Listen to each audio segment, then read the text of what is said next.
Hey,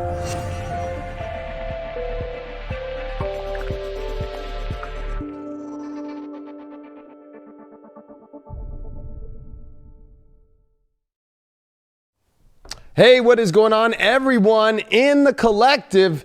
It is David Palmer, Leo King, and Craig Skidmore here for Deep Love Tarot, your weekly love report and horoscope for this week of May 11th through the 17th of 2020, the Venus and Jupiter retrograde week here on highvibe.tv. If you've not checked out highvibe.tv, make sure that you check it out at the links down below. Of course, we have an awesome website, which are connected to amazing apps, which you can subscribe to get all the daily video content on there, weekly, daily, and all kinds of content on there, especially my daily horoscope, my daily tarot, and my weekly tarot, and my weekly intuitive, and my weekly sun sign horoscopes, and much more. Also, we have special programs like the video 2020 What's Next, which you can buy right now. It's a 3.5-hour horoscope prediction video about what's next for the rest of 2020. I'm sure you watched all my prediction videos leading up to 2020, and I called a lot of shit out. So definitely you're going to want to check that out.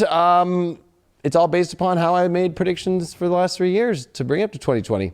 And then my love school, all the classes are there for you to watch right now. It's awesome. Just register at High Vibe TV School, and then boom, you can watch all 10 classes. They're about 4 hours each, so it's about 40 hours of class. And it teaches you more than just about your love story of others, truly about astrology. So a lot going on. It's a big week. What's cracking, Craig?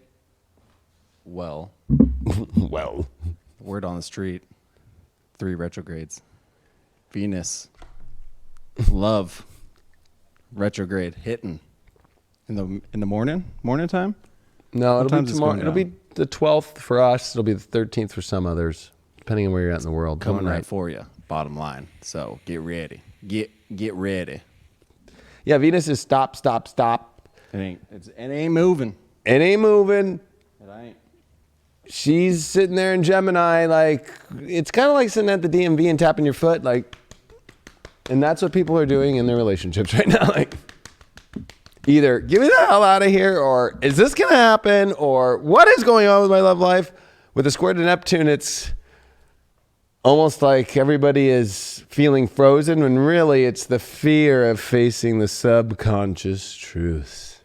The truths. True, it's true. The truth. Have you seen that? The truth will save. Remember, Craig? You remember there's those channelers out there? It's true. I do. I will never forget that. Maybe I'm going to add that to the show when I channel. It's true. Anyway, we got Jupiter retrograde, which is in Capricorn, which, I'll be honest, to see the two benefics go backwards is not the most fun, especially as Venus is now going to be leaving being the evening star and go into its dark days, where it goes dark and then comes out as the morning star. So this is quite a road we're down. And especially if you've never watched this show before, we do a collective reading, then we look at all 12 zodiac signs in the High Vibe Red Cup, and I give you a little astrology, and then of course we do the tarot of your love story. I say little because I do so much of it on highvibe.tv, so if you want more extensive astrology, definitely go and subscribe to highvibe.tv. And for those that also watch Deep Astrology, which is the show we always do on Tuesdays as well. Tuesdays. But before we go into this collective, Craig, Yes, Mr. Leo King? because I'm going to do the whole collective reading for people. How do you feel about love right now, love? I think the times they are changing. I think that love is sitting, it's just knocking. It's sitting there right on the doorstep. But are we going to be ready to receive this new potential love? That is the question. You know, are we going to get lost in ourselves? Are we going to get lost in all the BS that's swirling around us? Not saying that anything's BS, but you know what I mean. Are we going to actually be awake enough to acknowledge that love when it comes for us? I think that that's what it's going to really come down to. Yeah, and somebody just put in the chat, do exes come back? Oh, exes come knocking on the doors whenever it's a Venus retrograde. They try and slip through your, like Santa Claus, they try and slip down your chimney, although they don't got many gifts. They don't even have coal. They usually take all of the soot from the chimney and bring it into your house. And then you got to clean it up. Pick up all those pieces all over again. And then they leave marks all over your sheets, and there's no bleach going to take those out. And then if you try to bring a new lover in afterwards, they'd be like, what's up with these sheets? You might just have to tie-dye those sheets. Yeah, but they're still going to see those marks and be like, what happened here? And you'd be like, none of your business. Yeah, Axis coming knocking. And then, you know, relationships that you haven't been talking to or just like kind of just like show up out of nowhere. Hi, I'm here. They kind of show up and they teach us a lesson usually about how to relate better, and then they usually don't make it through. It's really weird. Also, Venus rules money. So you got to remember too, with relationships right now, and let's just be honest with the world economy and stuff. It's going to be a weird one here with not only just Neptune, but this Venus retrograde is going to be. It brings up everything from May and June of 2012. That was the last Venus retrograde in Gemini, and that was at the South Node. So there's a lot of themes that you can learn from to come into this one, and sometimes, especially when the nodes are flipped and we're in Gemini, which is a twin energy, it flips. It's almost like you're going to see the opposite of what happened. So I always say, if you went through a breakup, you'll probably enter a relationship. If you were in a relationship, you kind of, you know, or it's like the flip where if you dump someone in, that now someone's dumping you. You know what I mean? Like, it's like, what? It all kind of, don't think you know. There's that whole like essence of like, oh, I think I know what I'm doing, and I know I'm good. It's like the person who's in a relationship, like, oh no, I'm good. They would never leave me, and I'm the one who wants to leave, and they will never leave me, and I'm the one making the choice, and I'm gonna stay and try and figure it out. And it's like, wait, they just left me? What? You know what I mean? Like, it's like those old MTV shows. You think you know, but you have no idea.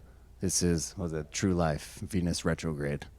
I was gonna say, it's a little bit like Next. I was on Next, you know, Next. And then parental control, like, you know, the girl I brought, you guys can all watch my parental control. No judgments though. That poor girl that I brought on didn't know that I'd make out with my mom's choice. Hey, I was 21. Funny little coincidence about that parental control that he was in. Years later, I was at a nightclub with a neighbor of mine, and we both met two females. They were not together at the time. Find out that they're both friends, so that's already a coincidence right there. Then it turns out the girl that my neighbor met, who ended up dating, was the girl that David picked on parental control. Oh yeah, I know her. I think her husband watches the show, like watches us. Like, he's dope. He's cool. Because her and I might have hooked up on the show, but we just made out on the show. And then we were friends, and we kept it cool. So, you know, and that was the whole point. It was like, she was cool, and the girl I brought on was like kind of, well, I know you like to say, ain't no party like a Scorpio party. Baby, she was a Scorpio, and she was not too cool. Let's just say that. So, well, you know. Not saying that all Scorpios are like that, because I've had some really awesome Scorpios in my world. Well, what was that? I think we just had a little earthquake. That was like a minor earthquake almost. Well, we had one in Riverside this weekend. Mm-hmm. Well, maybe when it comes to those Scorpios, they better stay away or something. I don't know. Hey, a message from the universe. Maybe everybody's got to stay away from Scorpios right now. Don't come knocking, baby. Or they're going to bring a good old time. Well, I say we go into the collective and see what's going on for all of the zodiac. Boom. So that collective? Yeah, that's collective. Right there. So this is a big week because we're still in Taurus, and so it's about your self-worth. And so with the Venus retrograding in Gemini, you have to remember, okay, this is the ruler of Taurus, which is Venus, but it's in Gemini with the North Node. So it's like, are you thinking logically about your value of yourself correctly? Is the environment you're in, the partnerships you're in, the love relationships you're in, is the communication good? Or is it where you're not speaking and they're not speaking and there's that, you know, trying to just get through each day? Or Do you have problems communicating with somebody where it's like, I don't know why, we always just miss. Like something's always at a miss. Or it could be a lot of just these things that deal with, is the value really there? And you know with your mind that Neptune starts to get lost and confused and frozen. And that's what creates panic and anxiety over these situations and relationships, because you're frozen. And you're the one frozen because you're not willing to make your mind up. One thing about Venus also in Gemini is it's very curious. So it's like when the curiosity has left in a relationship, or when you're seeing the environment, or you're conversing, or you're seeing the dark twin in your partner, because that's what comes out on Venus retrogrades in Gemini, is you see either, is their twin fun or hell? So if you have a jealous boyfriend or girlfriend, right, or partner, that dark twin comes out and you're like, what? Now I see them permanently for like just that, for that long, that 40-day cycle? Or if you're single, it's like, and you're interested in somebody, you really see, is this really it? And then it will give you the data and facts if it really is or not.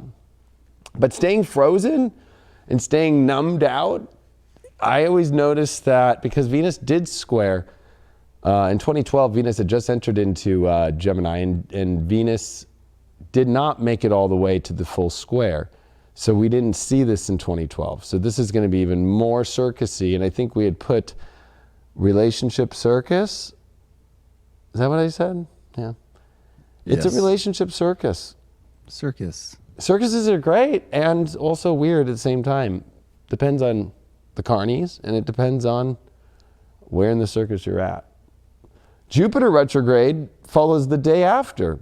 And so with Jupiter in Capricorn, you know, this is where we've extended all these benefits and fortunes, and it was in conjunction with Pluto, and it's about to retrograde and then come into its retrograde connection with Pluto at the end of June. And Jupiter retrogrades aren't easy because it almost feels like, you know, you gotta, this is, especially we just had Saturn retrograde in Aquarius, like, and it's coming back into Capricorn. There's like, this whole Capricorn story is not over. And we're trying to analytically see our futures in the right environments. And it's almost like you reap what you sow or you choose at this point. And you're about to just like see if that's what it is. I mean, there's pretty much, I mean, if you're watching this live, you've got about 24 hours, not even. And that's about it. So, and then now you're just dealing with the two benefics gone. And put it this way, we've already seen the world the way it is right now with the benefics on. They're not in good spaces, I'm going to be honest. Venus is in square to Neptune and Jupiter's in Capricorn. Now they're going to be even weaker. So that's why I've been telling people, like, I know, like, you got the moon in Aquarius this week squaring the sun in Taurus. So it's like, is this world really meeting my values and my wants and my needs? Uranus is here in Taurus. We have Mercury and Gemini going as fast as it can. So it's almost like that curiosity comes up now as we're talking today. Mercury went into Gemini and it's here all week and it's just going, boop, 2 weeks. It's going to go through Gemini, 2.5 weeks. Bam. Boom.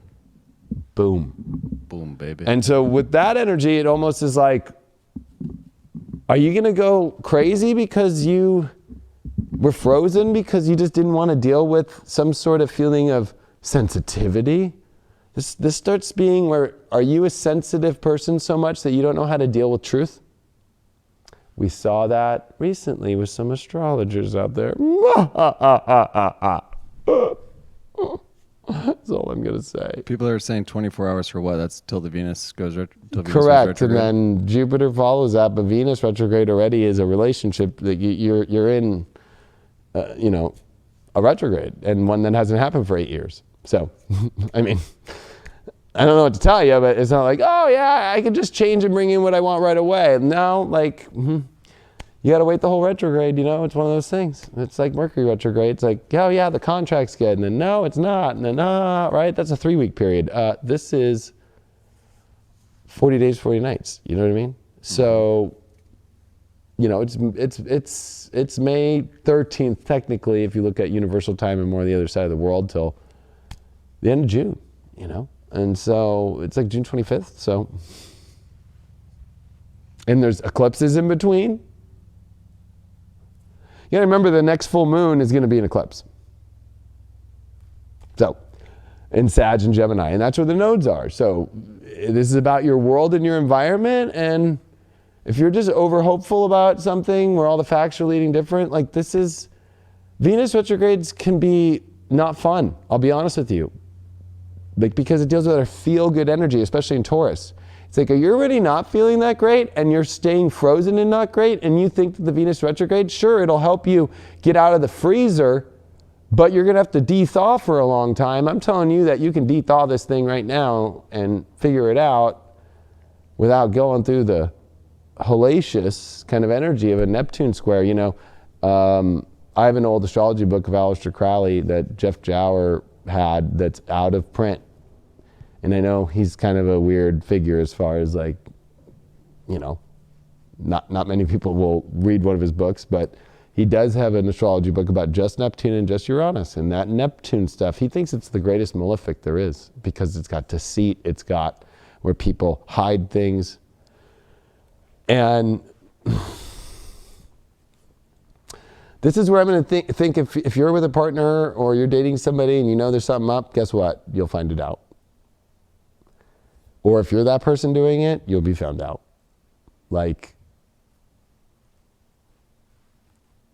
we got Mars at the end of Aquarius right now, and on Wednesday it goes into Pisces, which is, Mars doesn't like being in Pisces because it can only go with the flow, it can be magical, or it's like, I'm just going through confusing hell, I can't see where I'm going, it's foggy, I can't know where, and so that's the same amount of time the Venus retrograde will be going down, is Mars in Pisces. And that means that Mars is going to square the nodes. That means that Mars is going to square Venus retrograde. And so,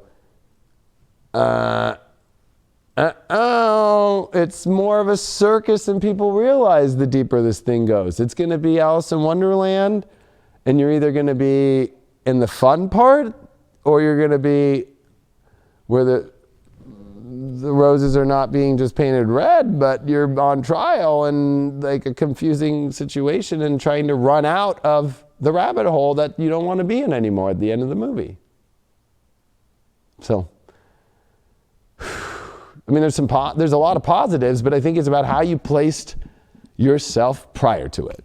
Just gonna be honest, because I will be honest, when I went through my Venus retrogrades with relationships, in 2004 was the one prior to the 2012, and the one in 2012, I was not awake, I was not paying attention, I got cheated on in the 2004 one. She like ended up like cheating on me with like 4 dudes, and then I was like, oh, well, I'll still take you whenever I can get you.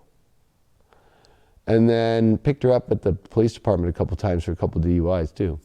And then 2012 too, just thought it would all be kosher and nice, even though inside I knew it wouldn't. And I ended up in a breakup, and it was the hardest breakup like I'd been through, you know, and it's not, so I'm saying is if I would have known this stuff and prior, it would have gone a lot different.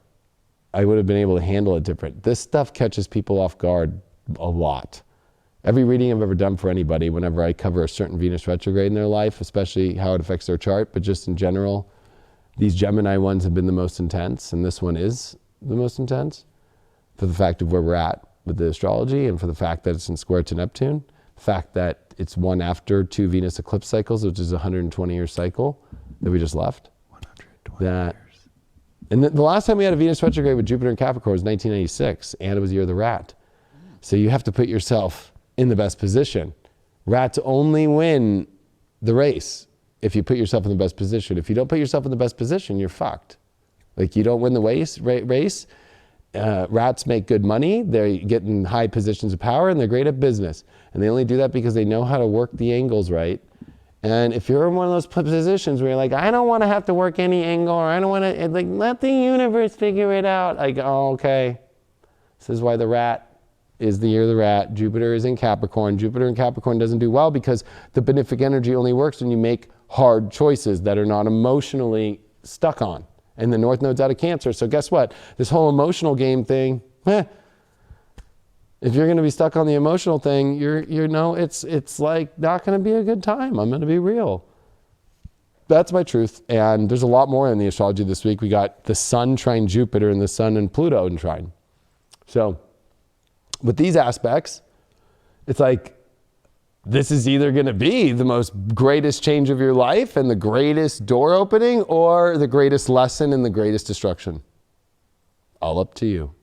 How you come into this. Any feedback, or should we just go right into the cards? Let's go into the cards. Yeah, say we dip on in there. We got the 7 of Wands upright. So this is a big card. You know why? Because it's like, hey. Bump this up a little bit. What?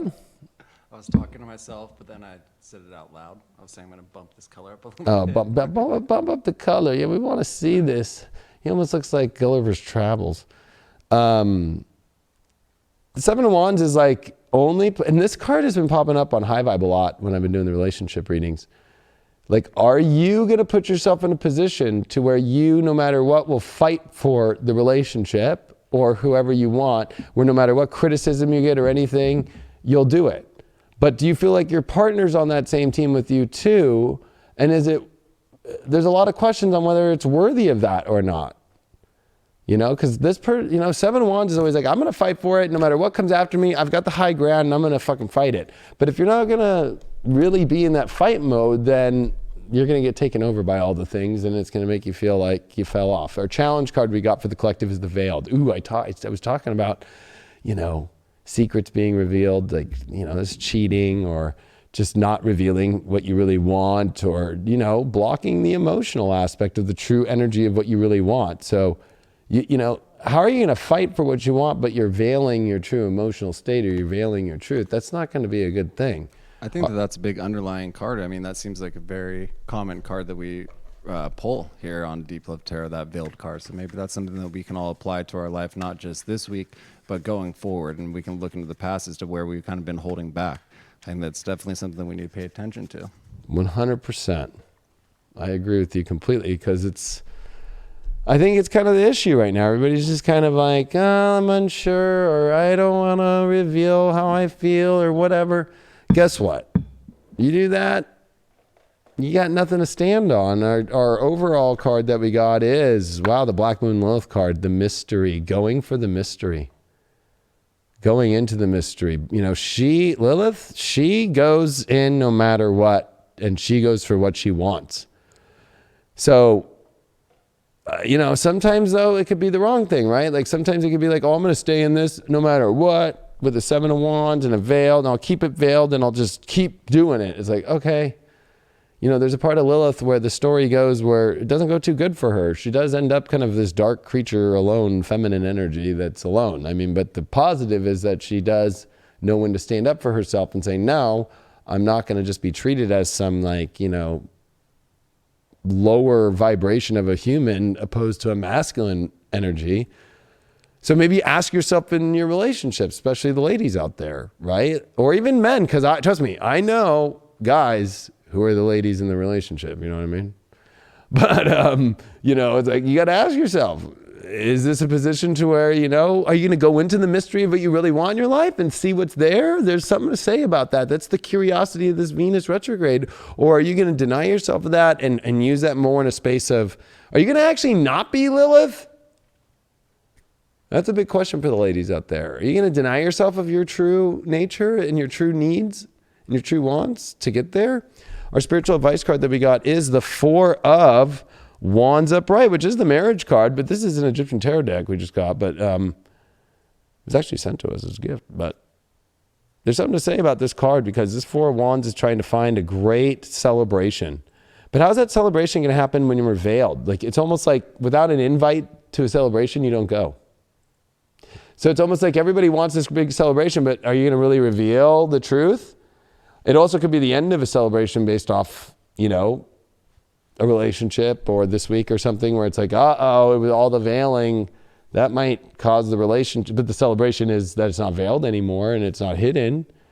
Or is it going to be to where you finally can invite yourself to the true place to create a place. It is a place. It is a lot that goes into any celebration of marriage or of union or just being in a relationship or a party of energy. But there's so much here that's trying to be uncovered. Why did we get that Seven of Wands? We did get the Temperance card in reversed. So, this card's saying it's almost like, are we fighting for things that are not naturally making sense? I would say this is for partners. For single people out there, it's like, are you trying too hard in unnatural ways to get what you want? And that Black Moon Lilith, we got the Five of Pentacles. That is the person who feels poor, lost, and has a homeless energy. So I feel like we don't have anything and we're wounded souls if we don't go into the mysteries that we want and we deny ourselves of that. When we can heal ourselves by actually going into that place instead of feeling like we're lost or missing something. Our Astro Dice we got is Gemini 11th house, and it is the South Node. So ironically enough, it's the opposite of the nodes that we actually have in the astrology. But this is saying, go to the expedition, North Node, Sag, opposite of your heart. Go explore your real heart. Go experience the heart that you want instead of playing the mind game of, I need to play this relationship situation in my life based upon what everybody else in the world would think or how would it affect this person, and getting lost in that environmental mind fuck. That's a huge problem. Yeah, I think we need to step back and not try to force situations, not try to force our emotions or feelings on individuals, and, kind of acknowledge and pay attention to things that people are forcing onto you and how that makes you feel. Like right now, we kind of have to let it flow naturally. We have to go with what feels right with us. Obviously with everything going around, people are kind of living in this fear already. So when they're feeling like they're forced into a situation, that's just going to push them back even further. So if you are trying to get someone, to be interested in you, maybe kind of pay attention as to how you're approaching them, how you're approaching the situation and portraying yourself to them. Be open and honest and stern with your feelings, but don't try to force that idea on them, and just kind of let it flow. Be truthful. Yeah, I definitely don't think it's about forcing on other people, but I think inside of yourself, though, right? Don't start, because people can buy that like, oh, okay, great, I don't have to force nothing, I can just stay in this. Because there's a lot of, with this Neptune square and with all that veiled energy, there's a lot of like, I don't really want to deal with this, or I just think it's like hopeful energy off something that's really not going to work. It's like,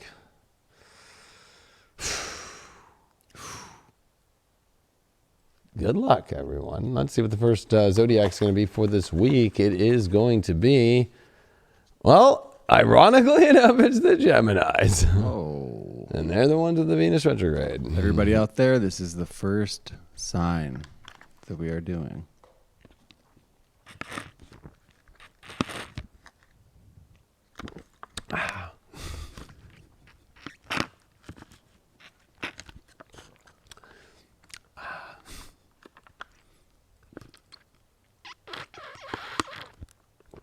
I guess as little kids, we used to sound like this.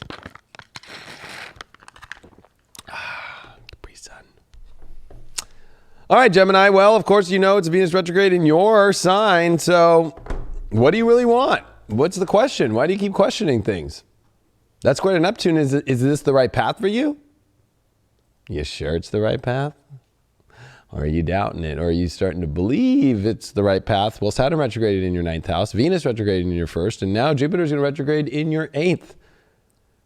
You're going to have to really see if you're getting your true needs and wants. Or if there's something missing there. Something missing that feels like it's destined on the path. That Aquarius moon square the sun in Taurus. Remember, this is your 12th house. This is where there's a lot of delusion. Mercury's in your sign, so at least you can think straight, but are you still stuck subconsciously in patterns? And so this week definitely is going to be a big whoa. You're going to start to see your patterns. You're going to start to see where you're kind of either kind of exiting the world stage, exiting the energies in your relationship life and either going into your own little weird bubble and trying to protect it. That Jupiter in the 8th in retrograde, like I'm going to protect this in Capricorn. I can control this. There's no such thing as control, Gemini. Especially in the 8th.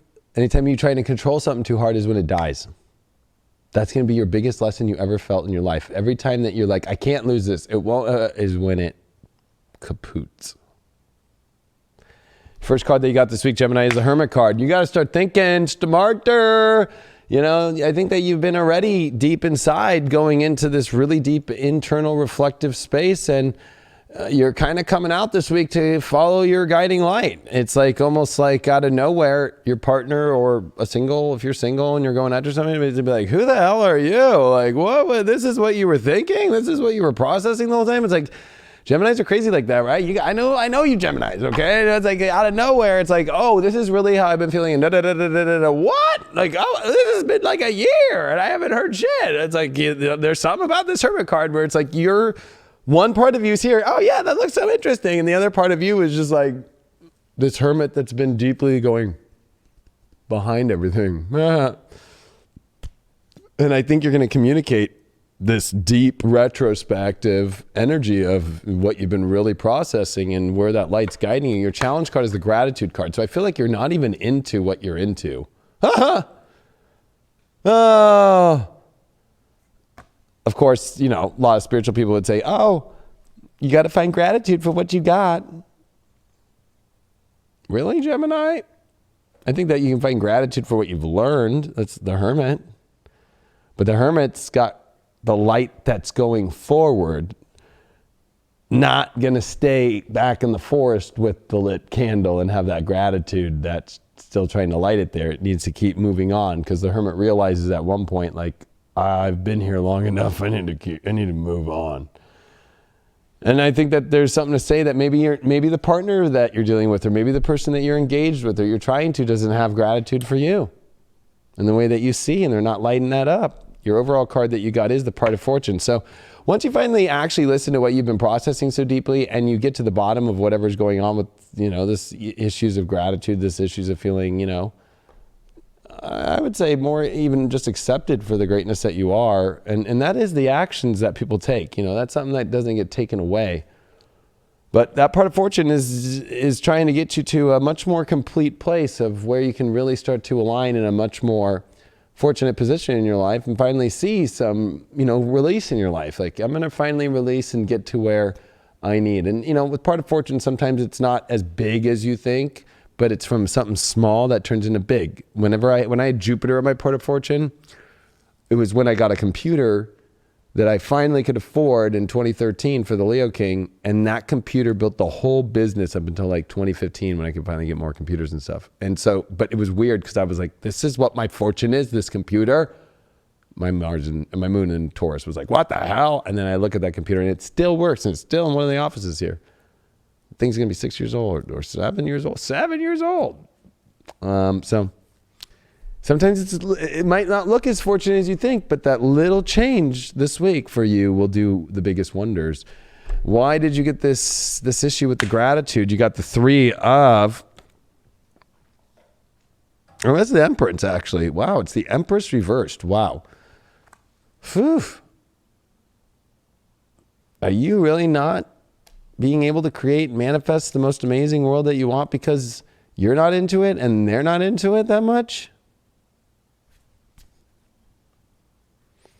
Why'd you get that Hermit card? Oh, 10 of Wands. You've been holding on to way too much weight, and you've been trying too hard to hold as much happiness as you can, but the weight's too much. It's like, and you feel like, well, I'm almost there. It'll almost reach there. Yeah, this is 2 old men on both cards. You're turning into like frailty energetically by trying so hard and holding all this weight. You got to let it go. You got to let it go with a lot of this weight and move on to the stairway of heaven that the Hermit takes us to. You did get the Judgment reversed for this part of fortune. So, you know, the fortune only comes when you finally make that judgment call on yourself to a higher purpose, to especially being aligned with relationships that are spiritually guided and spiritual purpose, instead of like denying the calling of what the angels are trying to tell you. It's almost like the universe is trying to tell you what to do, and you only will get the fortune in this situation if you go towards it. But if you deny yourself and don't want to take that, and you don't want to, you know, you're like, I don't want to be judged by God. I have control of everything. Well, maybe there is no fortune there. God's like, okay, well, then I'm not going to assist you, and have fun. You got Gemini, Jupiter in the 12th. You're definitely understanding your subconscious mental stories and mental environments. And the way that you think about this, it would be good luck for you to actually let the truth out about what is going on in your subconscious and what you're feeling in your soul, opposed to faking it and saying all the things that are trying to keep things magical but don't have the truth underneath them. Jupiter in the 12th is protected from spirit, but only when you speak your truth.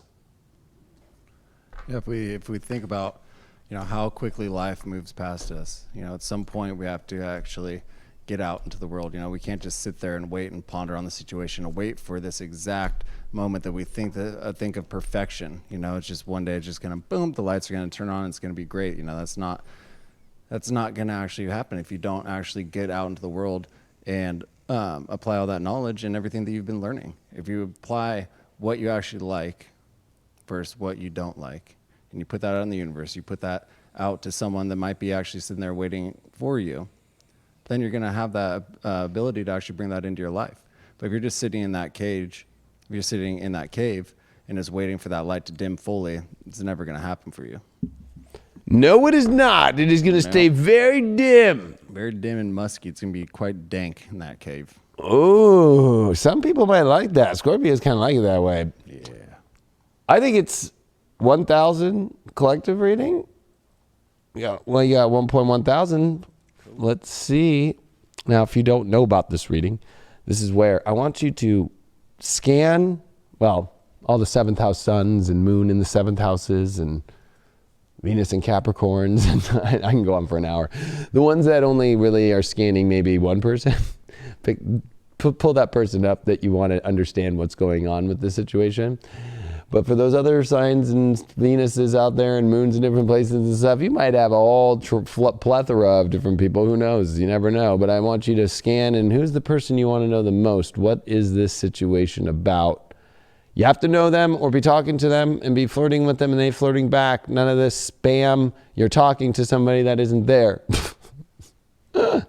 Can't use that.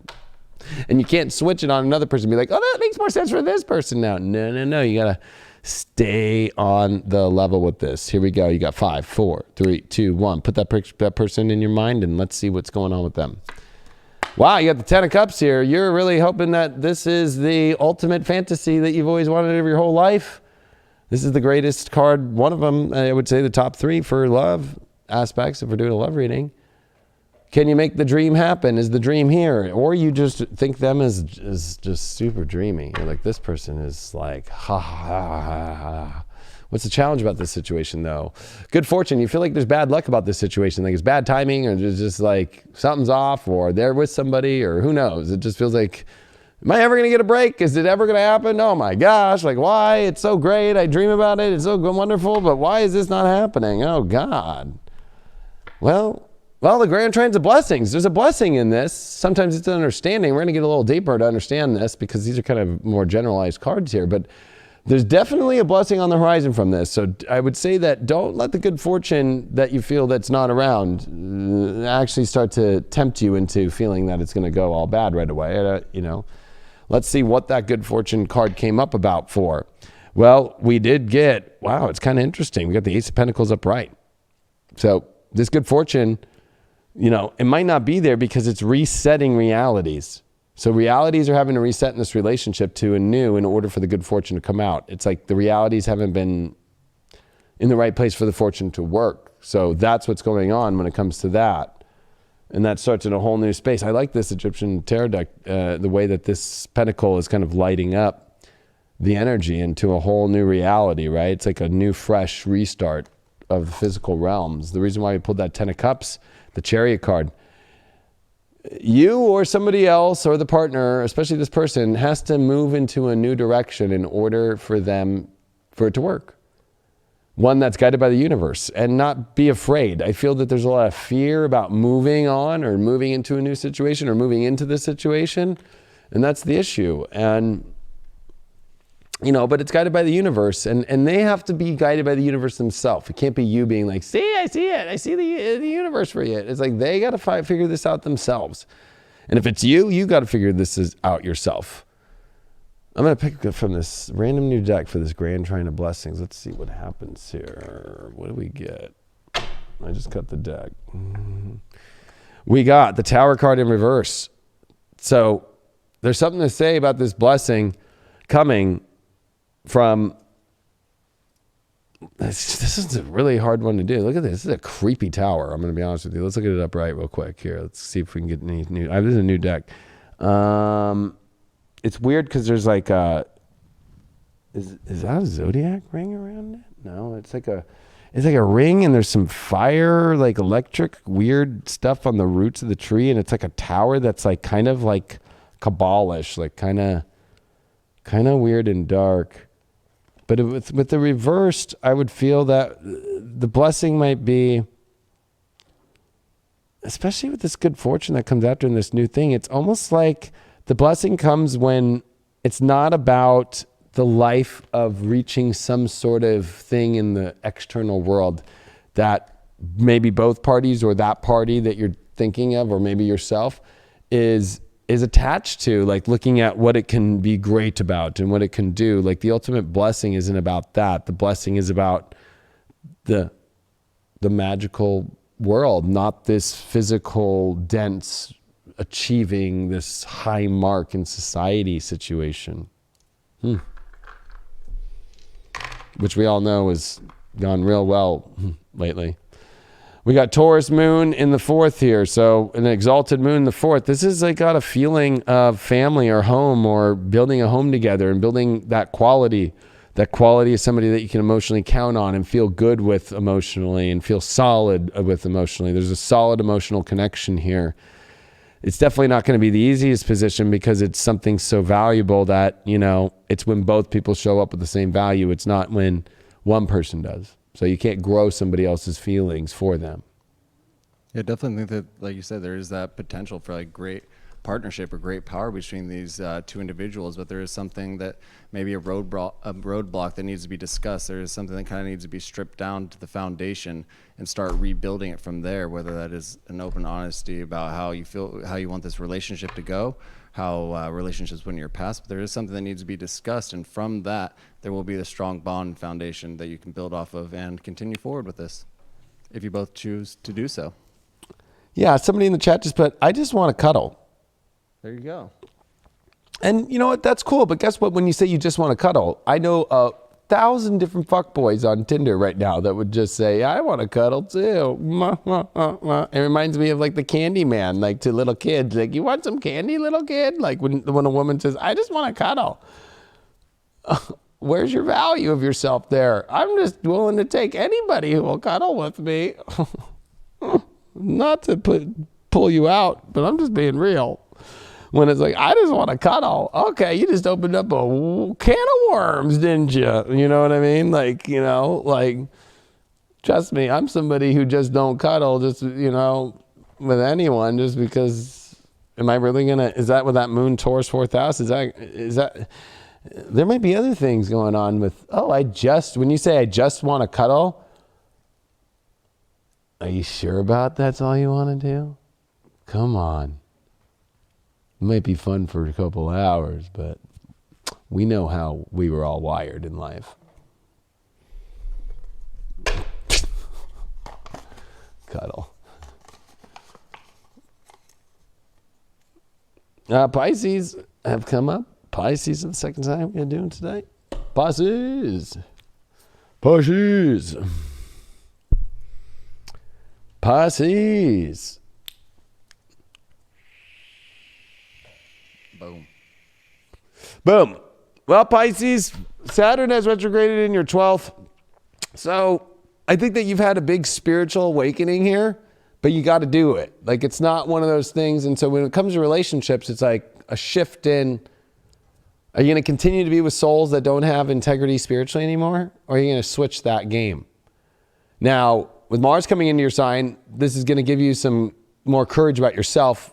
And so you can feel, I think, more courage about yourself, your looks, and be able to deal with relationships better. But this Venus retrograde is happening for you in your 4th house of emotion. So you're going to go through a pretty weird emotional transit here this week, where the emotions are not that stable in Gemini, remember? And that's why Pisces are not the most emotionally stable people in the world. And with the square to Neptune, a lot of it is because there's a confusion still about you stepping into yourself fully, because there's a lot of lessons spiritually that you're learning, and at the same time, you're trying to move into that. So you're kind of in between space in yourself, and so the partnership energy that you're around is going to be kind of in between. So I would not just like expect all the way right now as being a Pisces, especially when we've got Jupiter retrograding in your 11th house. You're trying to understand how to get along with society better in the world, and maybe pick new friends and understand how to be in the world better with Jupiter here. And then, of course, we got the moon in Aquarius in your 12th house square that Taurus sun in the 3rd. So it's like you're kind of in a space that this week is like confusing in relationships, a lot emotionally, a lot about whether or not they're the integrity, the kind of soul that you want, maybe shifting a new direction in that space, while at the same time trying to put yourself out there in a new way and find the right people. But it's that Aquarian 12th house, a moon, that emotionally don't get caught up about things where it's like you need to learn to make sense of things better in the way that life works in the environment, and be a little bit more strategic and a little bit more understanding of the way the world works. But this also is, Pisces, did you kill the person that you've been, the magical person that you've been, and turn into somebody different? This is like morphing back into your powerful self, opposed to kind of this, who did I become? Because this Neptune is square to Venus, it's checking your emotions about, are your emotions leading you into different places, and have they? And with the South Node in Sag, it's almost like, I think that you're realizing that it's not about what you reach right now. You have to have the right emotional foundation, the right home, the right feelings in order to create the world and the long-term stuff that you need. So does your partner work for a home situation? Does your partner, or the people that you're picking, are they on the right spiritual page? Are they, you're going to have to go through some weird, frustrating emotional situations about communication to get there. It's not going to be easy, but it can be found. You pulled the 10 of Swords. You got to stop doing the same thing over and over again, or picking the same kind of partner over and over. Or if you're in a relationship this week has reached this point where it's like you have gone through the same patterns over and over and you're done. You cannot stick another sword in this dead person. It's dead. Not an easy card. This is like, you having to see that, your patterns aren't working anymore, especially whether it's attracting or staying in situations, or, like you got to try a whole new set of parameters on, and it doesn't matter what kind of Pisces you are in any kind of relationship. You are in such a repeated pattern that it hasn't brought you fully what you want, that you have to completely try a new set of situations here and patterns, or people itself too, or coming back into yourself, and all the above. Wow, look at this. This is the challenge card, grounded. So you're ungrounded right now. You don't feel grounded. You don't feel like you know where to anchor in your life, and there's not a lot of anchoring. So it's kind of hard in relationships when there's a little bit of that ungrounded energy, or maybe you're too grounded in a place that isn't providing the place that you want to go, right? Because the challenge could be that oh no, my boat is set here and I'm always here. Well, it's like, okay, you're ported off Alaska and you're looking for a hot, person from like the sun, and they're not going to show up with their boat up to Alaska. They're going to be in Hawaii, or they're going to be ported down in San Diego. They're not going to be ported up in Alaska. They're getting a tan right now. So maybe you're so secure in this one place and wanting everybody to come into, more to your boat, but it's maybe not in the place that it is, or maybe you're overgrounded in how you think you should emotionally feel about things, and you're kind of barbaric about it, or you're kind of like setting the tone, like this is how it's got to be. That pattern's not going to work anymore. Your overall this is why I felt this at the beginning of the reading. You have the void of course moon missing. That this is not going to be the easiest emotional week for you. It's going to feel like there's still something missing. It's going to feel like things are kind of drifty, or somewhat like, I don't know where it's all going, and that's okay. Instead of looking at it like it's some negative thing, look at it as like things are changing and adapting, and learning to adapt to the new energy that's coming in emotionally. Emotions sometimes in life just aren't instant, right? They slip in and see if they're going to work or not. That's what a void of course moon's doing. It's not aspecting anything. It's leaving a sign. It's like, okay, we're about to come into something new here. And there's that whole feeling, is it going to be new or not new? Or is it going to be exiting? Is it going to be like, there's a lot of who knows here energy. And I think the challenge is being grounded at all, or over grounding in a place to try and compensate for that. You did pull the Queen of Pentacles upright. So you have your values, you have your worth, and you have to own those. But you have to learn how to ground them in a place that knows how to create a place of abundance and to manifest and attract the things that you want into your life. So I think that there's a lot about it, the physical attraction, a lot about in yourself. I think that there's a lot about learning to ground that you can manifest what you want instead of getting lost emotionally and continuing the same patterns. You did pull the Queen of Cups in reverse. So the patterns that are coming up that nonstop is that you are not in control of your emotions. It's like you are all over the place emotionally, especially when it comes to, kind of this, you're not even in control of them almost in many ways, or you don't know how to deal with them and you don't know how to harbor them correctly. And it creates this kind of, authoritative figure that nobody wants to deal with emotionally. And that's going to have to change. Could even be seeing that in your partner, but it's triggered within you. For this void off course moon that you got missing, you got the Two of Cups upright. So, only great bonds sometimes in this case for you will come when there's a lot of shifting of emotions. You're shifting the way that you're living your emotional life, and maybe this other person's shifting. This is the soulmate card energy. So it is like overall, you can have some soulmate energy, but it could feel like it's still missing something underneath. And you're going to have to deal with that and just be okay with that and not try and over freak out emotionally. That's your pattern, is when you get really close and you feel like you have somebody or your partner's, your soulmate, but there's something missing, and then you feel like you finally figured it out. It's like, then that's when for some reason you go crazy because it's that little bit. It's just that little bit that you want more and you go crazy about it. It's like, you can't do that anymore. Damn, that was some, or you're just missing out on all relationships and staying away from people. You got the moon in Gemini in the 11th house. You have to learn how to understand how to communicate with people better in general, meaning that you need to learn in relationships that it's more than a partner that you're communicating with. It's also a human being. And how does that human being work in society? How does that human being work in life? This is where you're going to find the better emotional position, is when you understand better and you find curiosity in people and you know how to communicate. And you also know how to communicate and understand other people's world instead of making it only about your world. Yeah, I'm picking up on like dead end vibes. Almost like with that anchor. I was on a boat this weekend. So when you're on a boat and you throw that anchor out, you tie it, you're just gonna, if that wind's blowing, you're just gonna be spinning around in circles, just spinning around in circles. That's what it can kind of feel like in life. We ground ourselves, like you're saying, we kind of hold this place, and it's almost, we're just spinning around in circles trying to make it fit so perfectly. When really we could just pick that anchor up a little bit and just move over a bit and find that new placement in life. We can find that new happiness, but we have to be willing to kind of lift that anchor and kind of set sail just a bit. Take advice from other people, let that emotion come in, let those words actually come in and infiltrate our system. And then we got to go with it. Go with what feels right.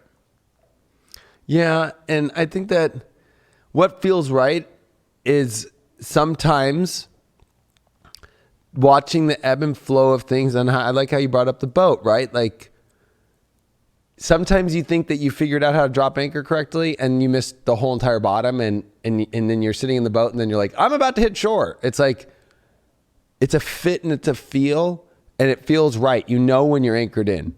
And sometimes it might take a couple times, and that's okay. That's normal. But not freaking out about it. Like, I can't believe I just can't get the anchor down in this thing. It's like, guess what? That's what anchoring takes.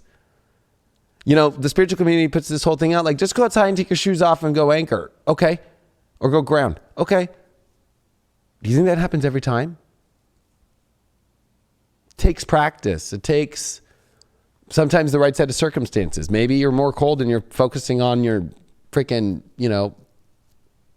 like freezing element than you are than the grounding, right? Or, you had a busy day and you're trying to ground, but it's like, I got all this stuff going on, It's not easy sometimes, but it's okay to make adjustments, and it's okay for other people to make adjustments.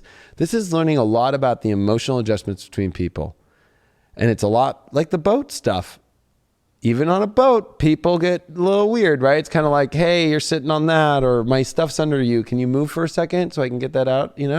Like, you have to be willing to realize you're all on a boat, unless you're in Illinois where only 2 people are allowed on a boat. Can't believe that one. I was like, okay. Anyway, Pisces, that's your reading. What do you think about that, Craig? Virgo. I think that they've got the tools to succeed with this.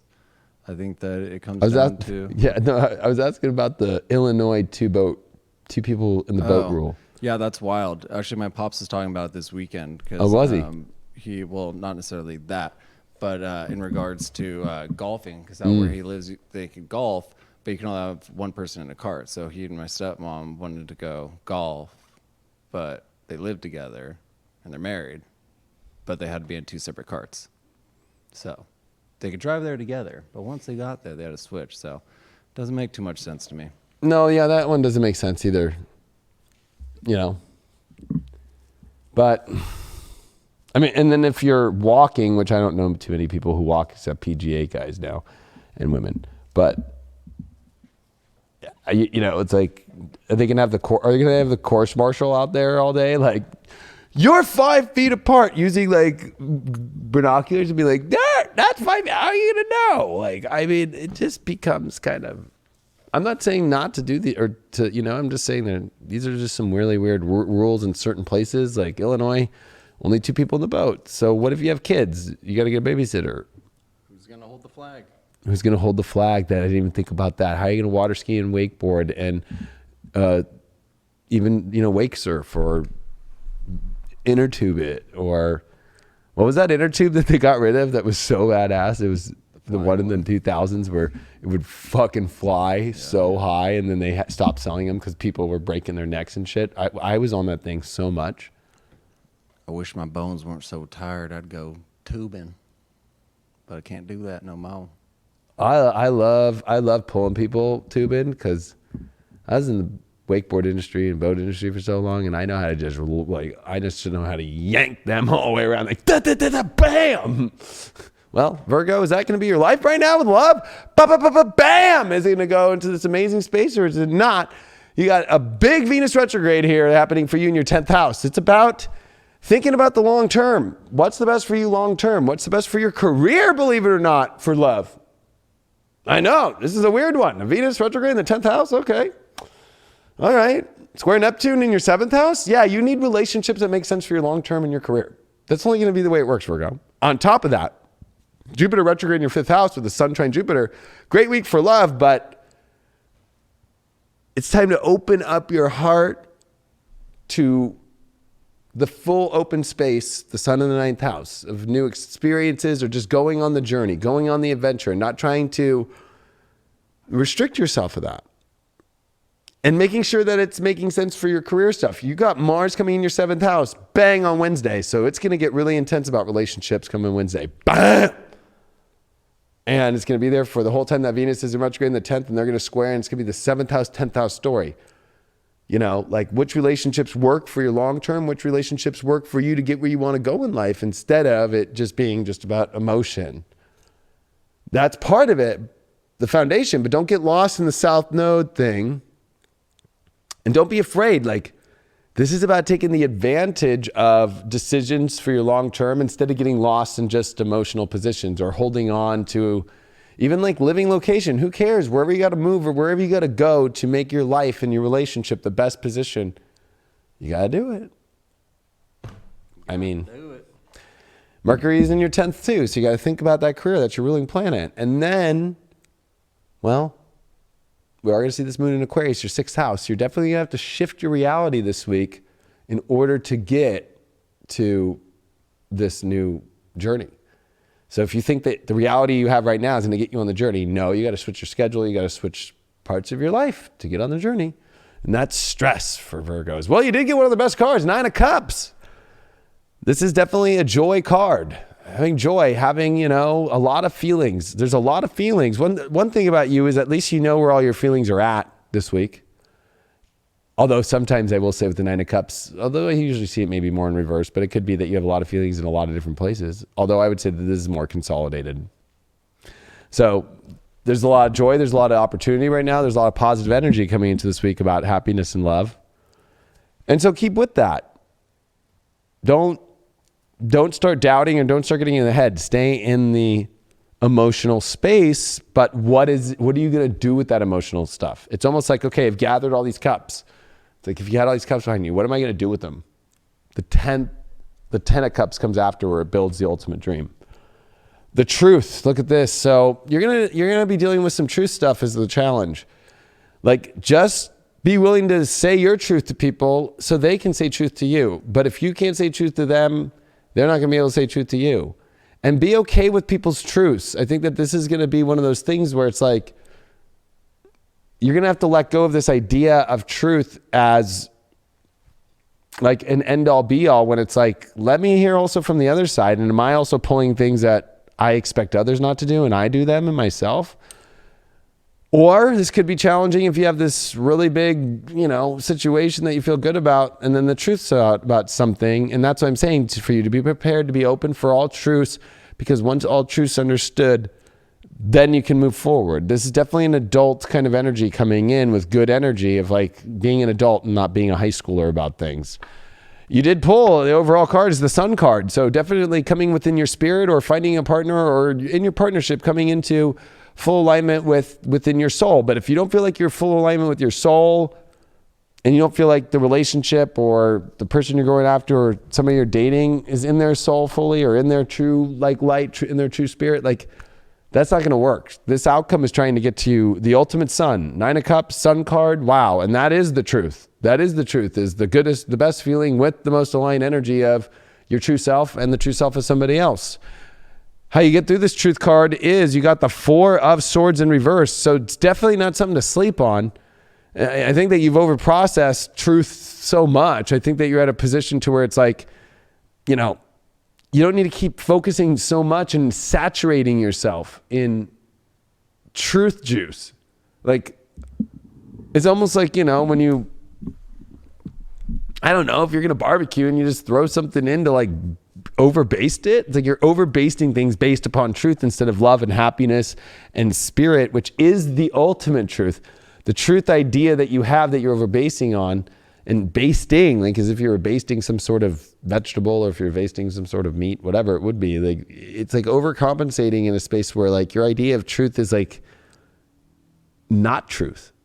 What is not true? When what is true is happiness, good feelings, and aligned in true self. Then you don't deal with these other things that you're so focused on. Where it's like they're paying attention too much instead of moving forward, actually. Kind of just focusing on all those cups and like how they've going about filling everything, instead of focusing on what's going to be next and what's going to come from it, and how to actually advance into this new life. Yeah. Yeah. Well, that 9 of Cups came up because, wow, you got the Ace of Pentacles in reversed. I feel that, you definitely need to make a new sprint to a new, like, kind of reset in your reality here in order to feel really good. You feel good because you need something new to change, like you need your reality to change. You need, in the relationship, the reality to change. The Ace of Pentacles in reversed is like, I want something new. I want something new. Energetically, like whether you're in a relationship, something needs to start new in the physical reality aspect of things, or if you're in a relationship, it's like a renewal. But with the reversal, it's like it's not. So it's like the good energy of your feelings is going to be what helps do that. But also with 9 of Cups, do you have other feelings, other places that are holding you from consolidating them in order to reset the reality, or are they scattered? And for your Sun card that you got the Moon. So, wow, the Sun and the Moon. This is definitely going to be a very powerful week, especially aligning the two that rule the whole entire heavens, right? The Sun and the Moon. And so, but these are subconscious elements that are going to be lit up. And there's definitely with that Truth card, but I feel that this is a very positive position of like, the masculine and the feminine coming together, the light and the darkness, the shadow and the light, all in this one beautiful space overall. If you're willing to go through this old idea of what truth is and stop saturating in it and stop placing everything in that space and look at it from a different perspective, so you can reset your reality in a much more positive way. So I think this is a great reading for Virgos. You did get Sag, Neptune, and that is in the 9th house. This is definitely a spiritual, radical adventure. But with Neptune there, it's like, okay, it can be the most beautiful experience of your life here. But with Neptune there has to be dealt with any of the subconscious energies about beliefs or belief systems that can get caught up and can ruin the dream, or Delusions through beliefs, delusions through how it should look, how it should be, the shoulds, the coulds, the woulds.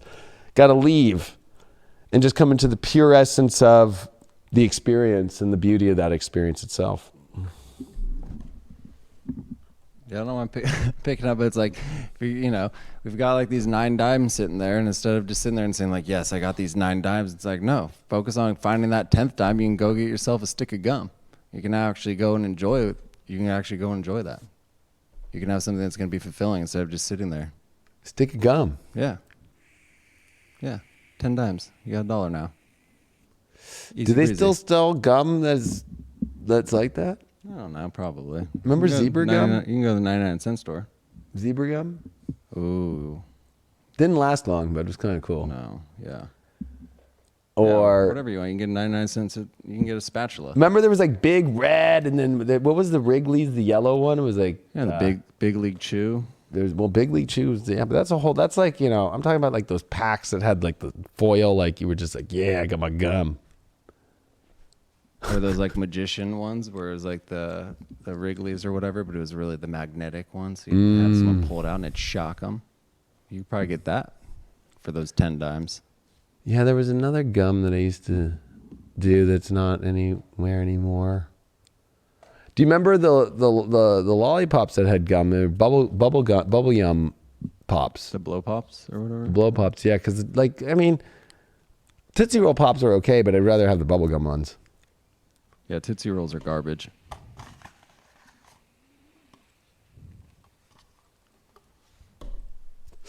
Pick left or right, Craig, because I picked 2. Left. Cancer.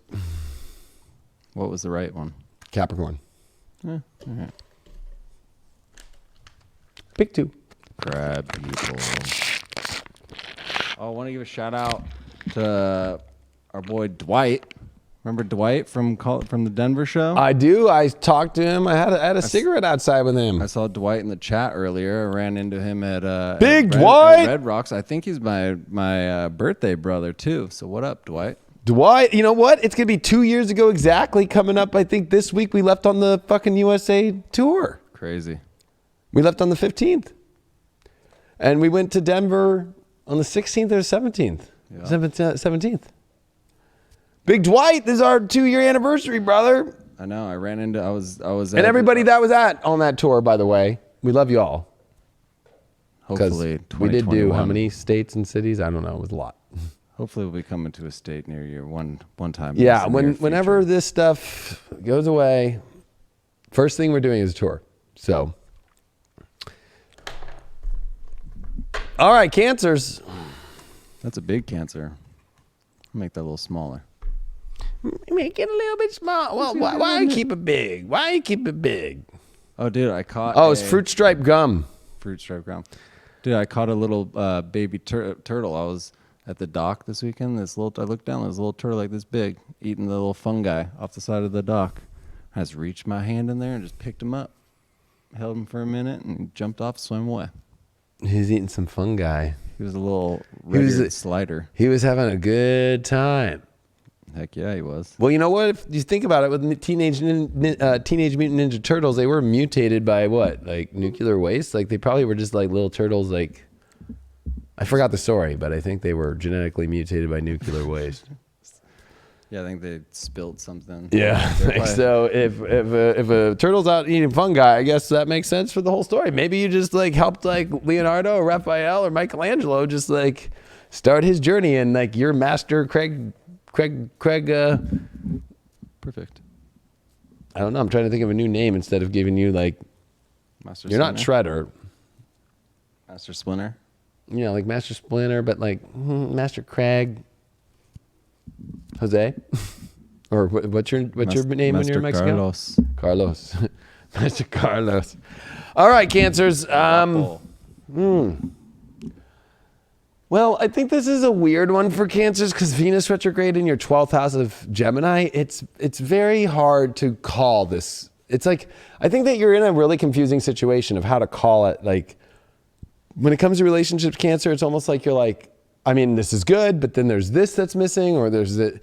You're going to have to do a lot of spiritual alignment. You're going to have to do a lot of praying to get signs. That square to Neptune is the story is still not fully there the way that you want to. There's something missing in the story, but then there's also fulfillment there. So it's confusing, especially with Jupiter retrograding in your 7th house of relationships, with Pluto they being there and then Saturn on its way back. But Saturn retrograding in your 8th, like, are the deep needs? Is the sex there? Is the relationship really all that it is? There's a lot of questions to that. Of course, you're gonna have to search deep in your soul. And I feel that this is definitely with this Taurus energy about, of course, there's a connection through, you know, maybe new friends or to the world, or if you're a single Cancer out there, you got to find what's in alignment with you in the story spiritually that you want, in the magical story, and if it really is or not, and be discerning based upon not trying to create a magical story out of something that isn't magical, and being honest about a story that isn't magical. But that's what I'm saying. It gets a little confusing here, and Mercury's in your 12th, so you're going to be seeing and speaking a lot of subconscious stuff to be testing and seeing this week if it really is. And that moon in Aquarius is in your 8th house, squaring that 11th house. Like, is your world really getting all your needs met? Is the electricity turning on for you in the sacral department? Well, you did pull the 7 of Cups reversed, so yeah, I mean, I think that this card is 2 things. One, at least you're out of the illusion, but it almost kind of feels like, what? Like, you know, at least you're pretty focused on what you got, but there is something to say where it kind of feels like there's a little bit of magic not there, but maybe, you know, maybe that's not what you want right now, or maybe it is. We're going to have to get deeper into this reading, but there's definitely a feeling like you're not getting caught up in looking at too many of the options out there right now. You're kind of focused on one centric, you know, individual or situation or person you're after, or your relationship. But where's all the other parts of this? It's almost like you're afraid to kind of see it, or you know it, or you don't want to look at it. The challenge here is the full moon card. Oof, definitely. The issue is truly lighting up the real full emotions of the whole relationship situations, or letting yourself fully emotionally get into situations, or your partner not fully emotionally there, or there's a little bit of this like false light emotionally too that has to be uncovered. The overall card that we did get here is the fire element of desire. Overall, it's like, does it have desire? Does it have real passion? Does it have real edge and intensity? You know, and I think that, you know, there's a boldness about fire element, right? Like, is it bold? Is this a bold relationship? Or is the person you're going after bold enough? Maybe it's going to be missing something emotionally if it's not bold enough, or you feel more bold, and maybe you're looking at yourself and you want to be more bold, and you're with somebody who's not bold enough. There's going to be a lot of these questions. How you get through this full moon energy is you did pull the 10 of Pentacles. So your foundation, is this the best foundation? Are you emotionally fulfilled with the foundation, the home life? Like, could it be better? Could you reach more? And look at this little beetle running up that with a snake. But I guess they're all at home. But there is something to say, is this a stink bug beetle? Is this a place where you're getting all the beetles? Are kind of good luck, actually, but is this Beetlejuice? Yeah, they say those Japanese beetles are good luck. Metallic green. The killer hornets. Release the hornets. I feel that this is like you really looking at the foundation of your relationships, or who you're choosing, and seeing if they have the full foundation emotionally that you need to create the ultimate world that you want, and the passion and the bold and the fire. We're going to use this deck right now, and we did get the moon card reversed. Ooh, so we got the moon reversed with the 7 of Cups reversed. So it's like avoiding the emotional truce of the fantasies of other things that you want to look at in the partnership, or kind of holding off the emotions right now. But how much long can you suppress the emotions? You know, the moon reverse definitely is kind of running on, I guess you could call it autopilot. And this autopilot is not seeing more vision. And so, are you going to continue in autopilot? It's a big question. Let's look at this bold fire desire. Oh shit, this came with the King of Swords. So you know exactly, it's stimulation, it's power of knowing what to do, it's power of figuring things out. This person will attract you or be the right one if you know that the passion's there and the direction's there and they know how to do things on the highest level. Not just like you'll notice with a King of Swords and with this bold. Some people are bold and they might come across bold, but when you actually get into their world, they're like, not that great. You know what I mean? So it's like, there's going to be a lot of questions on whether or not you're seeing clearly the boldness and if it's really at the top of its line and so cutting edge and so sure of itself, or is it kind of weak and kind of floaty? It's like, that's what you want, is that floaty, but really the floaty comes when you have that bold, striking, yes, there's a comfort and security about somebody who could build something with big when they're in that bold, sharp knowing. And knowing when to be cold and knowing when to get to work and know to do things? Or are you dealing with somebody who's too needy? That might have passion, but is needy because they're not able to go do the big work or at the higher scale that you need. Ooh. Look at that. You had one roll off. So you got 8th house Neptune Gemini. Well, definitely sex comes up. If it's curious and if it's the dream sex and the dream connection and the dream commitment that you want, or is it all the illusion, or is it all just in your head? Are you thinking about some other vision in your head while you're doing the biz? Are they? I think it's important to pay attention to where we are feeling fulfilled and where we are not feeling fulfilled, and to spark that passion and really find it, because that's really what it's going to come down to. Is it feeding the fire? Is it stoking the flame? Or is it extinguishing it? Extinguishing it. You can never let those desires go unnoticed. You know, when I got in my car accident, when was that? Almost 2 months ago now. The car was on fire and Craig came running out with a fire extinguisher when the whole car was on fire and I was stuck in it. He extinguished the fire for me. Literally. And figuratively. But you know what, being in a position like that, like I like how you brought up all those different ways about that fire and how it can be looked at a lot more deeper, especially, you know, that full moon card, you know, you are the moon, you got a moon reversed, and you got a full moon. Are you suppressing your emotions fully? It's a big question.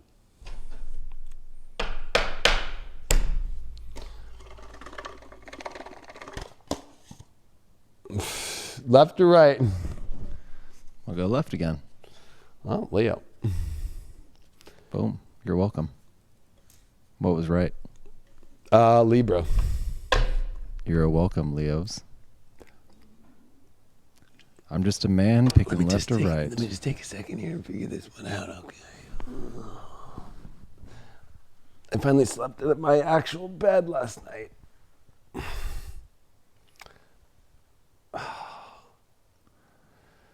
We got Leo up there? We do. Okay, let's go. All right. Hello, my fellow Leos. Being the king and the queen with a Venus retrograde in the 11th is, especially with Mars finishing in the 7th and Saturn retrograde in the 7th house, like this is dealing with lots of people in relationships and who fits in the royal court. 11th house means with Venus, relationships need to understand that are coming into your world that you have a royal court, you have friends, there's a lot of people. It's a little turnstile-y with people in your life, and it's going to get really turnstile-y. And what you're looking for with the 8th house Neptune square is who really has the same vision and depth and passion without you having to describe the world to them too much. Like they have to kind of know and see your castle and see your world and go, yeah. Because this is now going to be Mars coming into the 8th. So passion and intensity is the only thing that keeps a Leo into feeling like, Leos, you got to remember, 8th house Pisces, sex is how we connect to God, or passion is how we connect to God, right? Like it's kind of fucked up. But it is like where it's a godly experience for us. And so you got to remember that, like, if it doesn't feel that way, run. If it doesn't feel like it gets your world or doesn't get the world too, because there's nothing worse than being a Leo and like having a partner that can't walk a red carpet, doesn't understand that. And some people take that so wrong. I've gotten more emails like, oh my God, you're so red carpet. I'm like, well, you know what? That's just triggering you because you know you can't walk one. Because 11th house Gemini is royal courts, right? Gestures to your best friends that eat with you and hang with you and do all that stuff. This is where it's figuring it all out. And Jupiter retrograde in the 6th house is like, okay, you've seen now how you can have the life you want. Now it's like, are you ready to start to adventure inwardly and make the changes to have the reality that you want to have? But with this Saturn retrograde in the 7th house, you got to take relationships seriously and ones that step up to the plate because it's in opposition to all the Leo suns, right? That it's like you need partners that are authoritative and know how to take authority and that know what they're doing and understand the world and know how to play a part in the world. Because with the Sun in Taurus, this is about, with Uranus there, this is huge times for you with work, especially the Sun trine Jupiter, all this work stuff. They got to understand that. If they can't, off with their trance. First card that we got for Leos, the Justice card. Yeah, there's a lot of weighing out, but it's, you know, divine justice, but it also is like what makes sense in balance. Like, don't take on situations where there's not a lot of balance going on in the meeting of relationships right now. Or don't feel like you can justify something without probable cause too. Like, this is where you've got to be very smart about how you weigh things out and what makes sense logically and what is fair. Instead of feeling like either you're taking on too much or you're like, well, I'm not going to have to do much and they do everything. Like, you're going to have to find a really good meeting of angles that come from both sides that meet at a fair and balanced place. The challenge with this week is the knowledge card. So I think that there's like this blank book that you don't know what to write in, or you're afraid to write in it, or you are not understanding how the story looks and goes. Well, stay in the balanced place. Like, and make that be your guide and write a balanced book. It doesn't have to be a dramatic, crazy book. You can still have drama and passion and intensity through a balanced situation. It just means that they have to be at the same level as that. I almost feel like you're confused and not knowing, you know, which page to turn to or how to turn the page or what to write in this thing, but you can't be afraid about writing it. That's how you learn and write the story. Wow, look at the overalls, Pluto transformation. There's something about this week definitely going to change your life about love and relationships, especially about more balanced situations and ones where you can finally start to figure out what's going on with the story in your love story. It almost feels like that's been missing, and that's been the issue, is like you haven't known what the story is going to look like for love, but you did pull the, well, it looks like here, this is the Page of Cups. So, and it's in reverse. I think that a lot of this has just felt like people have not been able to communicate the feelings, and maybe you haven't either. But usually the Page of Cups, you know, is like in reverse. It's like, it just hasn't felt like people are showing up the emotional way, and it's not emotional of like, I need to be with you way. It's like the Page of Cups is light. It's fun. It's got the fish in the cup. It's like this joyous, easy, fun vibe without it feeling so serious. Like, it almost, I think that's the issue. The knowledge is like with this book and then the Page of Cups reverse. Like, it's like, does this have to be such a serious and intense thing to become beautiful and serious? Like, that's what turns Leos off, right? Like, if it doesn't feel joyous and fun and all this stuff, and that's the balance, is like, don't take on people who take things way too seriously, and don't take anybody in, or don't you project onto other people, you know, too serious stuff either. Like, I think that this is learning that the transformation comes from being light, easy, fun, and in a perfect balance of state. You did pull the Page of Cups, or Page of Cups reversed again on a different deck under the balance. So again, this is saying this too serious of energy and not easy and fun, and also communicating emotion as well. You know, if somebody can't communicate their emotion or just can't say things that they really feel, then, you know, I mean, it's like, why waste time? Why waste time also waiting to hear what somebody has to say to you? If you've already put it out to somebody and they haven't returned the answer, you've already flirted and they didn't, you already told your partner something and they didn't change, it's unfair. It's not, it doesn't mean that they're unfair. It just means that it's not a balanced situation and you got to get out of it. And that Pluto transformation comes from the Eight of Wands. Well, you're definitely moving into something really hot and heavy, into a positive position, into a new direction. I keep feeling that with that Pluto transformation. I keep feeling it all over, but it doesn't have to be this super serious thing. And anybody that's not showing up after you flirt or put it out there and maybe not showing up the way that you feel is fair and balanced, or trying to create this I know everything and not showing any of the positive emotion stuff, like stay away from. Anybody who tries to push any beliefs on you, or if your partner's trying to push some belief on you, or taking, Leos just don't do the serious thing well when it comes to not life, but love. As far as like, there is no such thing in Leo's heart as knowing how to have fun and love you fully and loyally, when it's just this serious energy that's not exciting and fun and youthful, which unfortunately, there's a lot of that that's been around, it looks like. So it's like, how do you get out of that? It's like, stop hanging around people who are like that all the time. Wow, Leo, 5th house, Mercury. So definitely the environment shifting with your happiness and your love life and communication from the heart, and you being able to speak from the heart and others being able to speak from the heart is what you need to focus on. Wow. I was born with Mercury and Leo. Woo! Woo, that was a good one. That was a good one. I think it's about not getting like caught up. I mean, when it comes to writing or, painting, for example, and of course, all this art, Kim Tabay, you can hit her up, kimtabay.com. You can find her on Instagram, Kim Tabay. But creating something, from a blank canvas or a blank page, can be very stressful. And it's sometimes we get caught up in the process of trying to create instead of just creating. We get lost in the thought of we have to do it this way. We have to write something instead of just writing and letting it flow naturally from you. You already have written so much. Your life is in that book. So remember that. Your life is already written in that book. Now it's adding on to that. You already have the tools within you. It's continuing your story forward. Don't get caught up in that. Just continue it forward. Don't stress out on the situations as to what it should be, and just let it flow from you naturally. Let it flow. Naturally. See? Naturally. Naturally.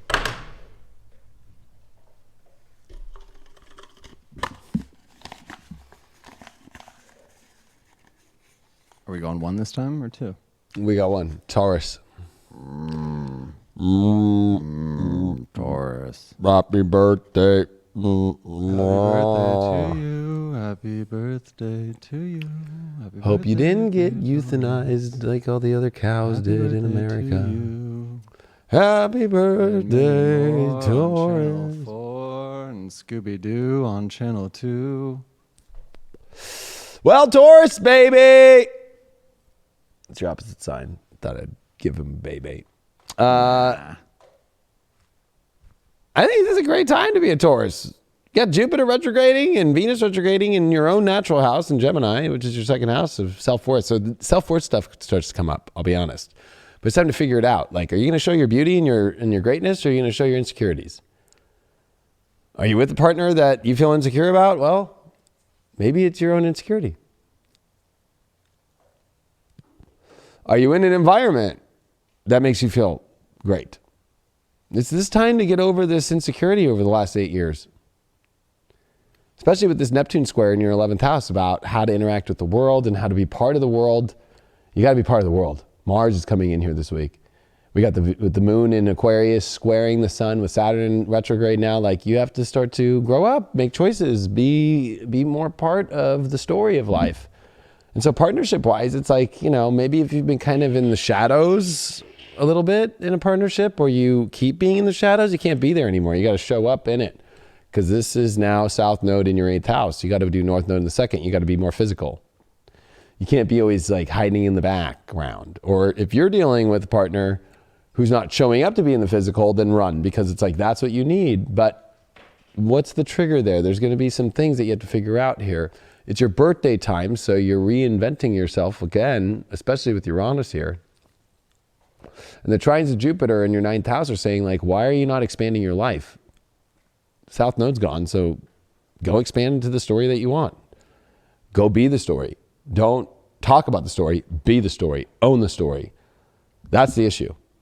Don't talk about it. So if you have somebody that wants to be with you and you're kind of pushing them away, why? Unless you don't want to really be with them, or is it a subconscious like self-worth issue? Or is it because you don't want to go into a new story? You want to keep your story and have them come into your cow farm where all the cows are being euthanized right now. Like, Why are you afraid, Taurus, to kind of venture into new pastures? In your relationship, or if you're single, into new ones. Your card this week that you got is you got the Five of Swords. So you need to try a little harder, or you're trying too hard.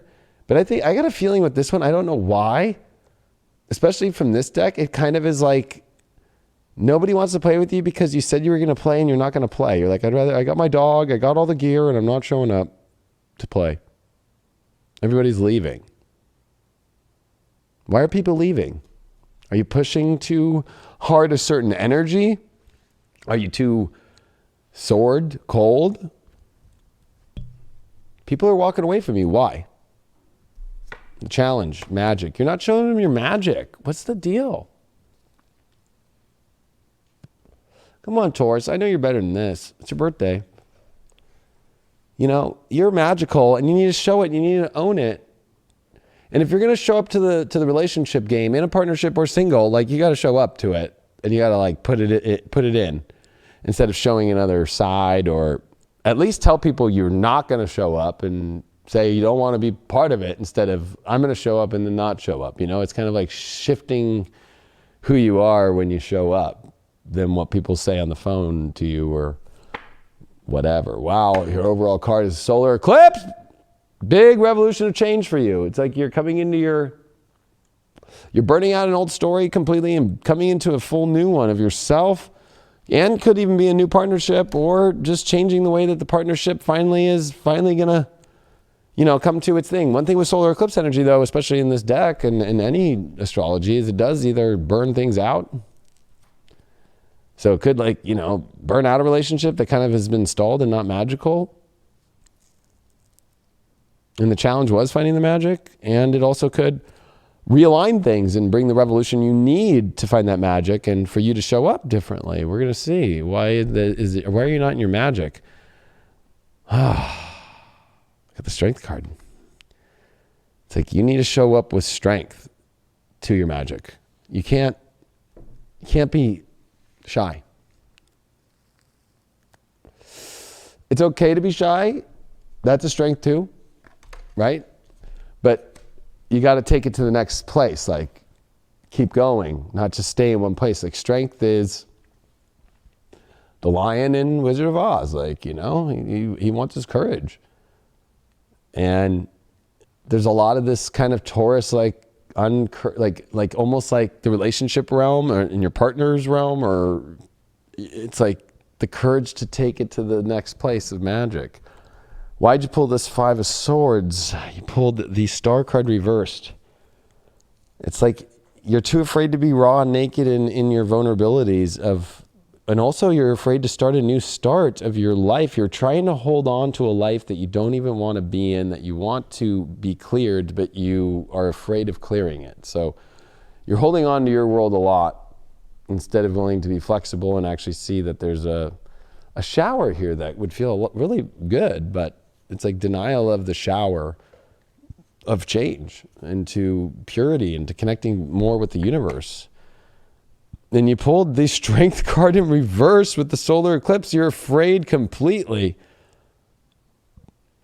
of a change in your life completely. You don't want change.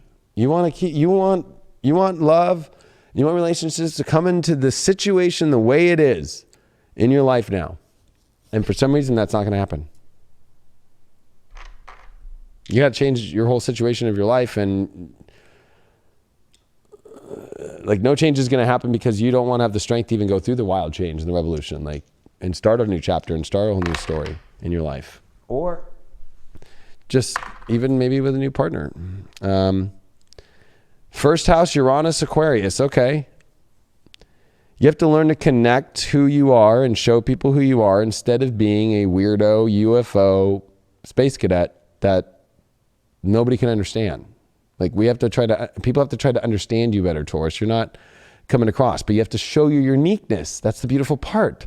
Instead of disconnecting, why don't you connect with showing why you're so unique, why you're so different, why you're so edgy, why you're so rebellious. Show that instead of being the rebel that pieces out of town. You know, with that eclipse card, you know, it's like we do lose sight of the sun. You know, we do lose sight of that power for a moment, but we know that it's still there. We might lose sight on that magic that we have, but you have to know that magic is still there. It is still within you. You can't forget that. You hold it within, even though you might not be able to see it, it is still there, and you have to harness that energy in order to progress and move forward. That's all I got on that one. Well, yeah. I mean, what would you say as a Scorpio who's not afraid of change? Like, how do you help somebody, as a Scorpio's point of view, when they're like wanting everything to stay the same and have good things come in, but nothing good could come in if, like, let's say you walk in the lobby of the hotel and there's a fucking, a dead steer that's still hung up from The Shining. I mean, I think it's always being open to that change, and it's nothing that you can really teach. And it comes into the force. You can't force change on someone. You kind of learn that through going through situations in your life and adapting and applying these new lessons that you're learning to that life. It just really comes down to that.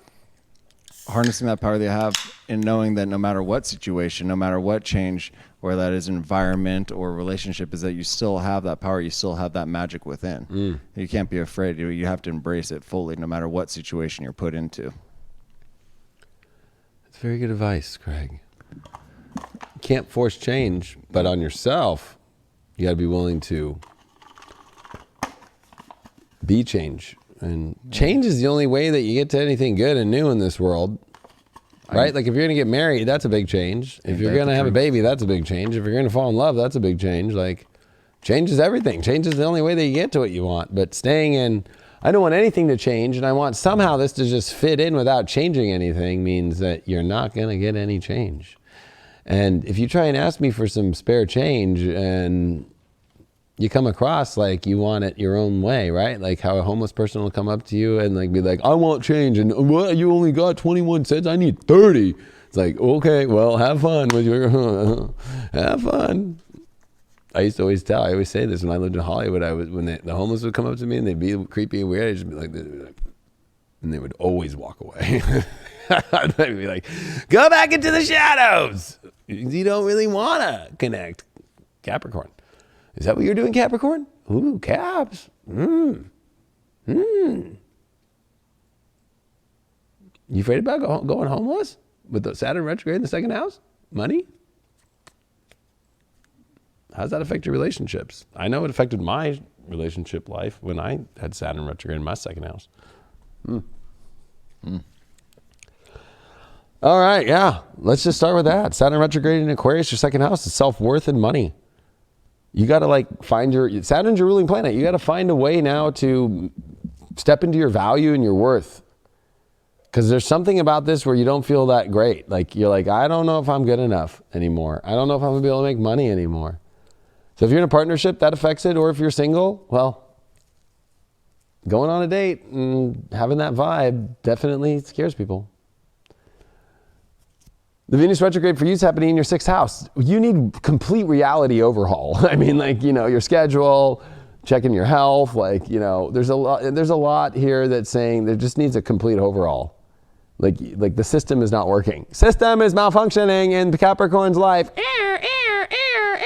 And I think a lot of this is like, I was talking about how the Tauruses kind of don't want change. It's like, you want change, but you're going to have to like think a lot more about like, maybe it's more than you realize. Maybe it's actually a lot of little things, but those little things add up. With Jupiter retrograde in your sign, it's this big thing that envision that you have, but it's just a vision. It's just a belief. It's just an adventure you want to have, but the retrograde's going to be like, are you going to do this or not? And I think that with Mars coming into Pisces, you have to actually make changes in your environment. Neptune squaring Venus, like your overhaul of your reality is because like you're staying in this kind of like delusional state of this environment that makes no sense, or you're staying in a partnership that makes no sense and it hasn't. I've been saying this one for so long to Capricorns. Oh my gosh, I feel fucking, like, you know what I mean? Like, oh my God. I've seen more Capricorns in my life, all my readings and stuff, that just stay and stay and stay and stay and whether they're single or in a relationship, they just stay in the same story. But I think that this one is like, you don't want to stay in here, but for some reason you're afraid of making that change. And I think it's the self-worth thing. Well, I don't have enough money to do that, or I don't have enough skills, or my eyes don't look good. I need to get them done this way, and they're not available right now because of the quarantine or whatever. There's all these excuses of what you don't have in order to get what you want. That's on you. You got the World card up, right? Well, your world is coming to a completion. Your love life situation, you know you're at the end of a road. I know the World card's a great card because it's at the end, the last of the major arcana. It's time to change to a new world. It's a great card. Let's see this new world coming. I'm excited to see. Your challenge card that you got is spiritual cleansing. Yeah, you know, this new world that you want to get into, you're having issues because you're still not clearing the old world out.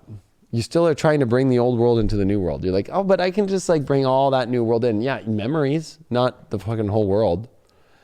And also within yourself, you got to really check yourself and see if like you're really in a good spiritual space right now.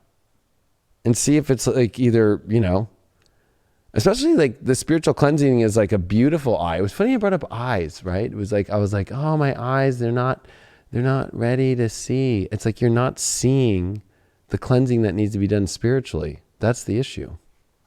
Or you're not seeing the things that you know aren't working, and you are seeing it, but you're choosing not to see it.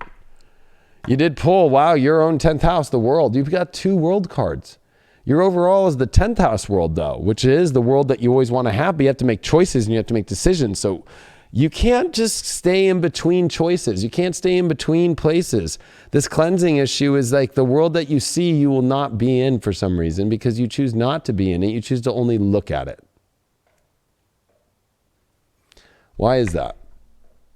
You got the Queen of Cups in reverse. So you don't emotionally feel ready to step into the emotional power and to the queen that emotionally knows the comforts of stepping into that vision, stepping in and cleaning out the vision that's the one that you don't want to be in. But that's too emotional for you. It's like emotional hoarding onto a horrible situation in a relationship or your single life the same way. That world card, you got the 2 of swords. You feel you're at a crossroads. You're at the new world and then you're at the old world. And it's like being at, you know, the tri-state area and like keeping 2 feet on 2 states. Like, I don't know which, or 2 countries even. Like, I don't know. Oh my gosh. Why are you, like, it's like you pay the toll and then you're like, I don't know if I should go in there. You know what I mean? It's like, okay. It's like you buy a ticket, but I don't know if I'm going to go in. It's like, why are you contemplating that? I'm going to pull you one more card to help you understand what it is. 5 of Swords in reversed. You're not trying hard enough. You're too lazy. And you know what? I don't know a lot of lazy Capricorns, but you know what? I don't know why Capricorns have got lazy to change their world. They have. And that 10th house of the world, you got the 7 of Wands.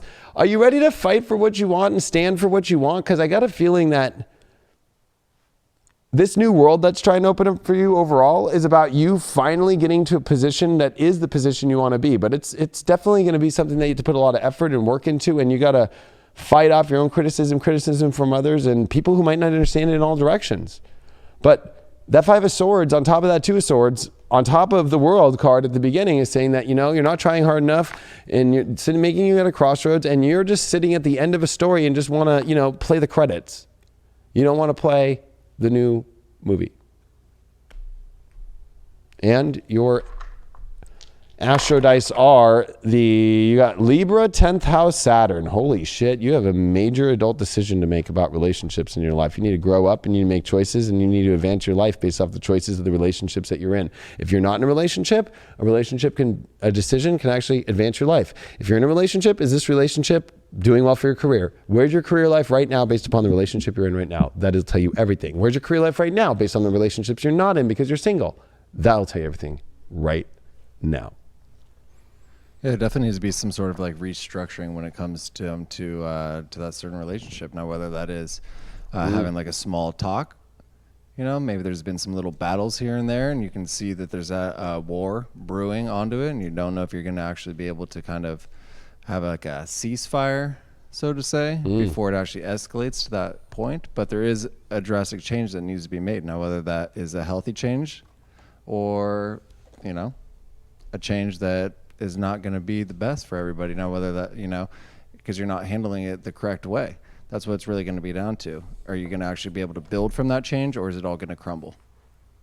Two directions you can go. Crumble. Crumble to your feet. Crumble. All right, let's choose the next zodiac sign for tonight. We've got the air eye. Doo-doo. Rams. Sure. Let me actually just say something because, you know, in football, I was always a Charger fan. Of course, when I was a kid, I would go to the Rams games and then Anaheim Stadium, and then they went over to St. Louis, and then they came back to LA. But every time the Rams always lost and let us down as a kid, I remember my dad and my uncle always calling them the Lambs. Not the Rams, the Lambs. Are you a lamb or a ram, Aries?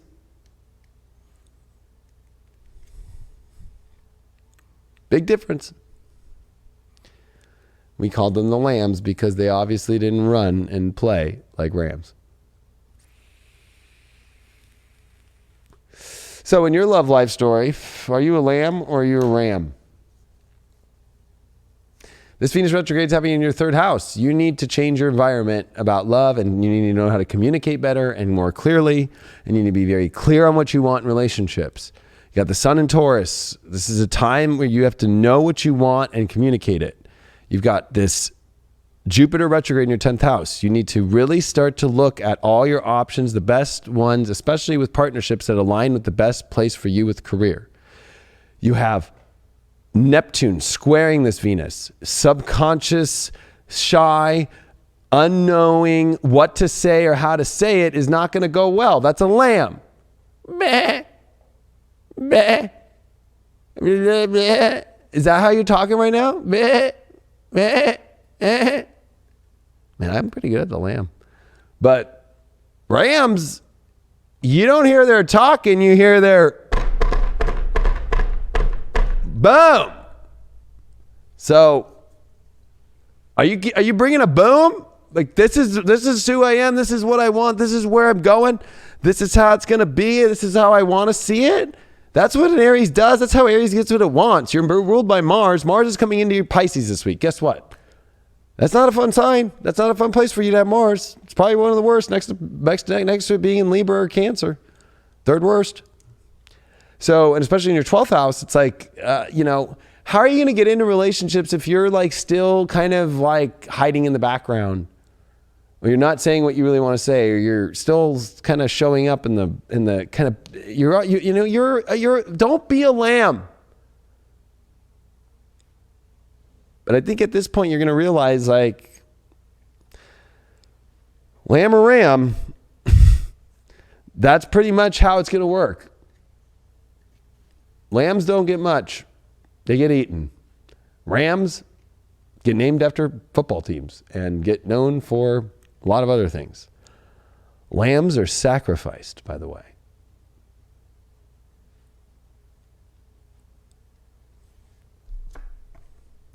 Pulled the Hierophant card. It's time for you to make a commitment to God and to make a commitment to what kind of person that you want in your life. Or if you're in your relationship, you got to find, the truth of the spiritual truth. But, this is a traditional card. So, maybe this is a traditional relationship you want to if you're single, or if you're in a traditional marriage or whatever. This is definitely coming up about, like, are you living the vows? Is your partner living the vows? And, you're going to have to really focus on this energy to have a solid foundation in relationship here. And that's what all single lambs or rams, depending on who I'm talking to right now, are looking for. Definitely not just some run-of-the-mill relationship here.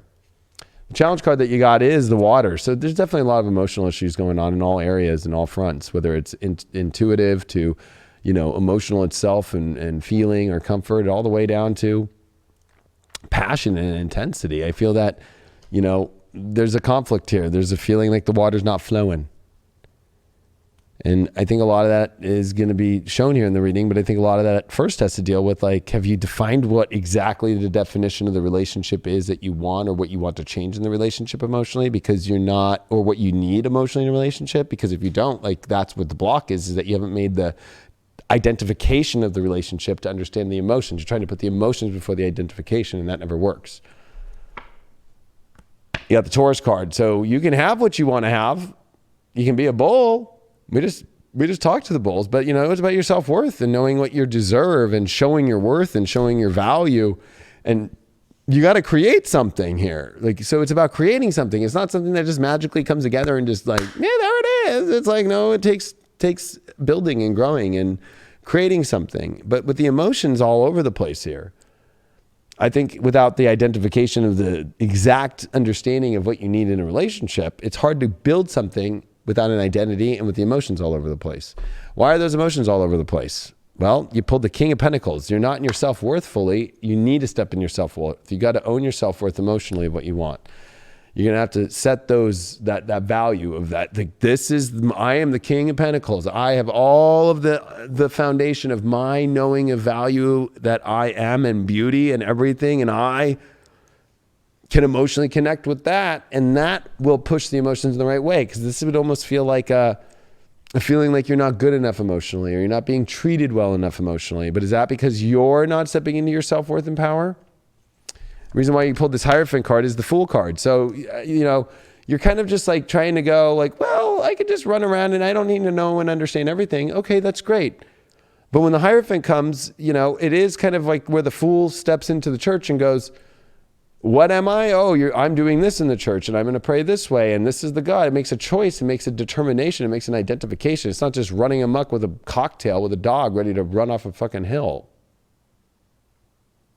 So there's a part of you, I think, like this loosey-goose energy that's having to come into a serious situation. And you want it to be loosey-goose and serious, or you like your loosey-goose energy, but you want more seriously taken, but you don't want to own that seriousness. You want to still stay loosey-goosey. I don't know why I'm using that term, but... And you got the Six of Cups. You want great memories that you can have and that you can cultivate in just a really simple and beautiful thing. And I think that this is, really finding a genuine emotional position with relationships, and that you can totally have that. But there's definitely some self-worth, insecurity, emotional stuff, and also this determination. You want serious stuff to happen, but you don't act serious about it, or you don't show up serious about it. And you kind of want to be kind of loose, but at the same time, you want loose and serious, which is possible, but you're going to have to make a serious choice and step into that and not be the weirdo fool in the middle of like, what are we doing at the church now? The Church of Love, by the way. We got the Sun, and you got it in the 6th house in Cancer. Yeah, there's definitely work or stress, or you're emotionally in a position where you need to make changes in your day-to-day reality, and you need to be aware of this more. The Sun in the 6th is definitely like, maybe, you need to be a little bit more maybe unpicky about what you need emotionally to get there. So you need to make changes instead of being so, I only need to feel this way, and this is how I only need to feel. It's like, well, you need to make adjustments here, and they're edits to get to the emotional place that you want to get. And you have to be a little bit flexible here, because there's a part of you that maybe is too flexible, or you're too certain of how to feel in a loose way, which is kind of weird, where there's needing to be some sort of structure here. And it is a flexible structure, but it's a structure that needs to be defined in a way that you're going to understand how to get the emotions. You need to work with the reality better, and you need to work with your schedule, and you need to work with is your life even worthy and even in a position that could handle this emotional connection that you want more in your partnership or in a relationship that you're going after? Are you living that life? Yeah, because it's one thing to have desires, but there's another thing to actually be open and be ready to receive those desires. Mm-hmm. Are you actually in that emotional state? Have you worked through any traumas? Are you there in your life where you can actually receive everything that you want, everything that you desire, everything that you're worthy of getting? We can say everything that we want, but at the same time, if we're sitting here in a shitty situation that a lot of the time we've put ourselves in, we're not going to be open to receive. Our mental health isn't going to be in the right spot. Our love is not going to be in the right spot to actually fulfill and let that out into the world. So I think it really comes back into bettering ourselves and kind of getting into that right emotional, mental state so that we can actually live out those desires and let them come into our life. Boom. Boom. But I think, I think you bring up a good point. Like, we can live in our desires, but we have to be willing to do the work to get to them and Definitely. and fit. It's like gears. Like, it's like if you're just off, or it's like a puzzle. It's like, okay, I want the puzzle to come together, but it's like, are you going to show up and put the pieces together and start putting the outer rim together? And like, or it's a crossword puzzle. It's like, okay, you want it filled out, but you don't want to start filling out the words and, kind of like half-ass crossword puzzles, which is like, I think I forgot the stat, but this was in the old days. I think it was like, I think it was like 70 to 80% of people who do crossword puzzles never finished them. But nowadays it's a little different. People who do crossword puzzles do them all the fucking time, right? And they usually finish them out because they're the only people left on the planet that actually take the time to do it, that maintain. Same thing with knitting. It's a small group of people, but those people do it all the way. Like, my aunt just knitted 2 beautiful blankets for my brother, for my nephew that's on the way this month. And, she just cranks it out. I watched my Nana for years crank out stuff. She even did our stockings and stuff. Like, you know what I mean? Like, so, I feel like you can have all these things, but you got to do the work and you got to adjust to that. It's like one thing to say, you're going to build a business and build a product. It's another to go get the factory and go get the line and go get the workers and start cranking out and get the model and make it happen. Like, it's another to just say, I just want it. Good way of looking at it, Craig. I do what I can. I got a feeling maybe Scorpio might pop up right now. Everybody not everybody, a lot of people want to try like Scorpio's next. No, it's Libras. All right. No, but we're flying tonight. We are on the last. We got 4 left. 4 left. There's 3 left after this, so. Today's mas. Actually, you know what? Can I go pee real quick? Sure. Gracias. So, do it. Craig's going to entertain the Librans, because I always say the most intense relationships, but also sometimes the most toxic, is the Scorpio Libra. But there's an attraction between both of you that you can't deny. So all the Libras out there, have fun with your attraction for the next minute, 2 minutes while I urinate. And you get the Scorpio in his fullness to you and to the rest of the other 11 zodiac signs. Actually, my last relationship was with a Libra. Yeah, that was really intense and then gone. The what? Intense and then gone. It was intense and then gone. Such is life. Such is life. Those Scorpio moons, I've got an interesting relationship with those Scorpio moons. But I think with anything, I think it really comes back to even that anchor card that we had earlier. I think that right now a lot of people, including myself, kind of feels like we're running around, almost like with a chicken with our heads cut off. We're like, what the hell are we supposed to be doing right now? What are we supposed to do with ourselves? And really, it comes down to that word, self. What are we going to do with ourself? Because that's what really matters. How are we going to live our own life to receive? Now we got alarms going off. To receive the betterment. Hi there. What are we going to do with ourselves to actually live that betterment and live that life that we want? Hold on, let me turn this damn alarm off.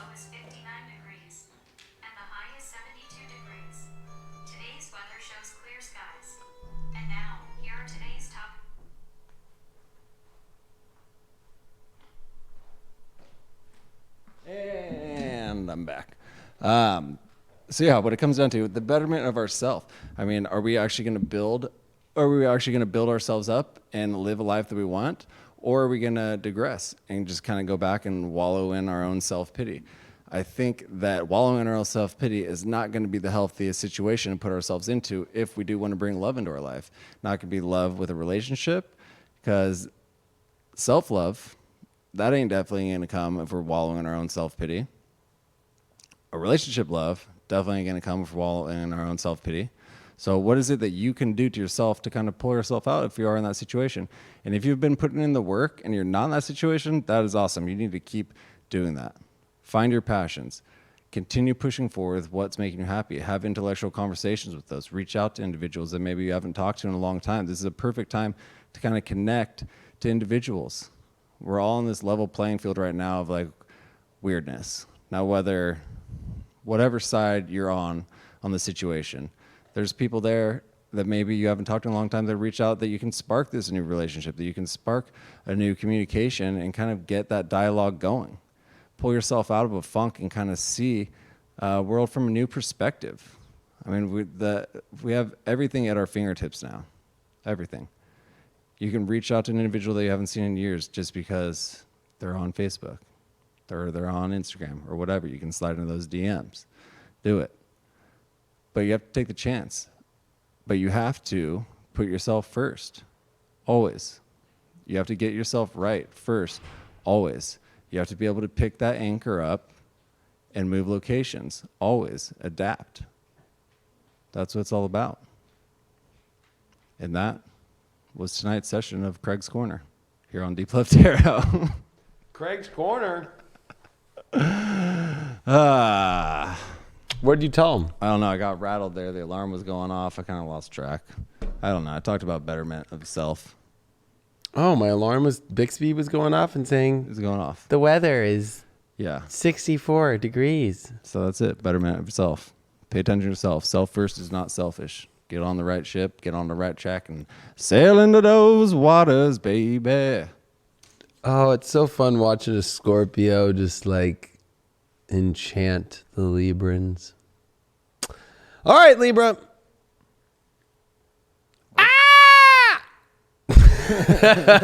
Fucking woo! Whoa! Venus retrograde for Libras. Whoa, your natural planet about relationships is in your 9th house. Like, I think Librans are like, what story am I in? Is this really the story? So partnered Libras are like, what the fuck am I in? With that Neptune square to your 6th house, is like, is this really the reality that I chose in this partnership? I don't know why I think it's funny, but I do. Just because it's just like the typical Libra story, especially with the sun in the 8th house. Like, am I getting my sexual needs fully met? Uh-oh. Am I getting my deep passions met? Now flip it on the other side. And I would say that on the other side of it, if you're single, and be like, where is my partner? And where is that passion? And where is it? I don't know. Well, where's the belief systems that block that? Like, oh, well, my reality is this and da-da-da-da-da. Well, is your reality so much that you don't open the doors to have love in?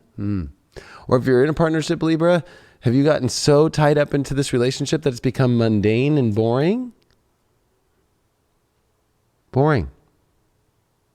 I wish we still had boring relationship, but there is this Jupiter retrograde here that's opening up like this huge emotional surge out of nowhere.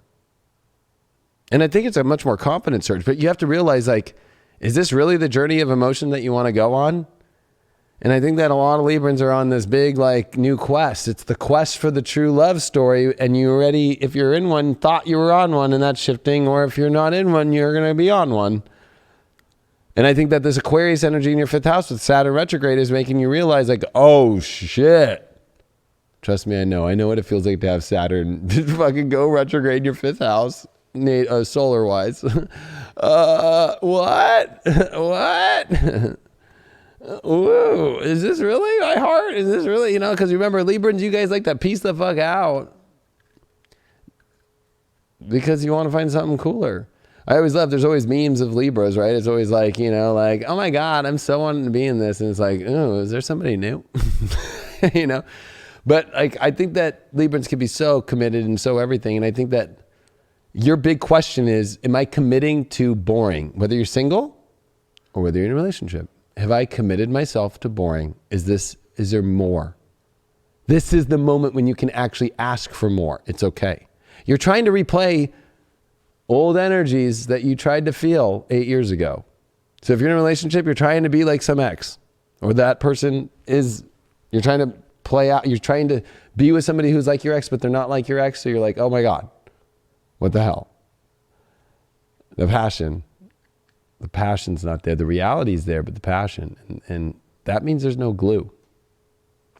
There's no, oh, there it is. But acting like everything's, well, this is quarantine. It's normal. Oh, we really like sitting 6 feet apart on this bench. It's so nice. It's so nice. So, you know what? We're 6 feet apart. You know, it's so funny because Craig and I did that last year, I think in beginning of 2019 or something. And now it makes sense. Like, well, we're quarantined. And Libras do a really good job of like, well, I can get out of this right now. I can quarantine myself and I can get into this corner right here. And yeah, babe. And then be like, ooh, let me look at my Instagram. I'm watching Deep Love Tarot with Craig and the Leo King. And like, oh, that would be really good. Wow. Yeah. What'd you say? Oh yeah. At least we got a house and everything's good. Or the single ones out there are like, why am I here all alone right now? And why do I keep looking at people who I know I can't be with or that I know I don't want to be with? And I need to go look in a new place. I just put myself in this boring day-to-day reality. Day to day. I just called out the Libras. Let's see what the cards have to say to you. Are you ready? That was pretty loud.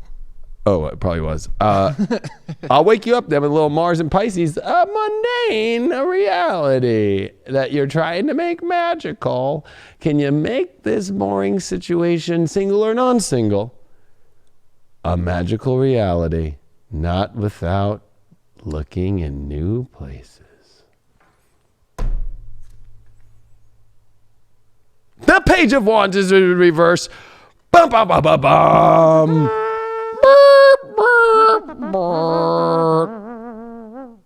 Well, I'll have to bring my trumpet out next time. yeah, you should bring the trumpet out.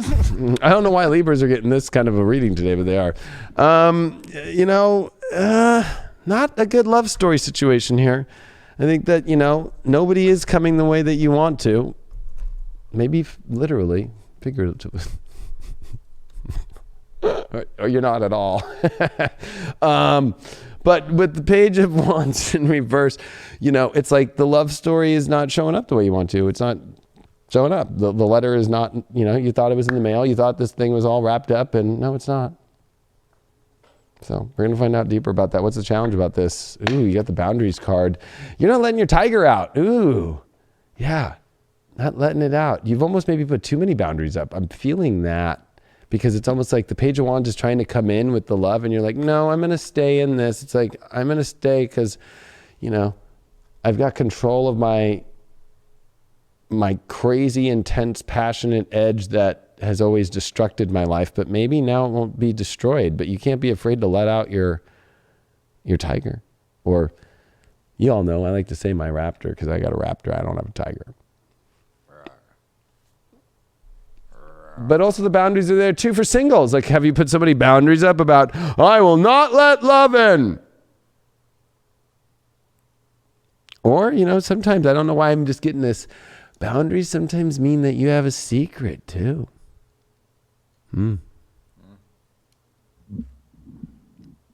Secrets don't make friends.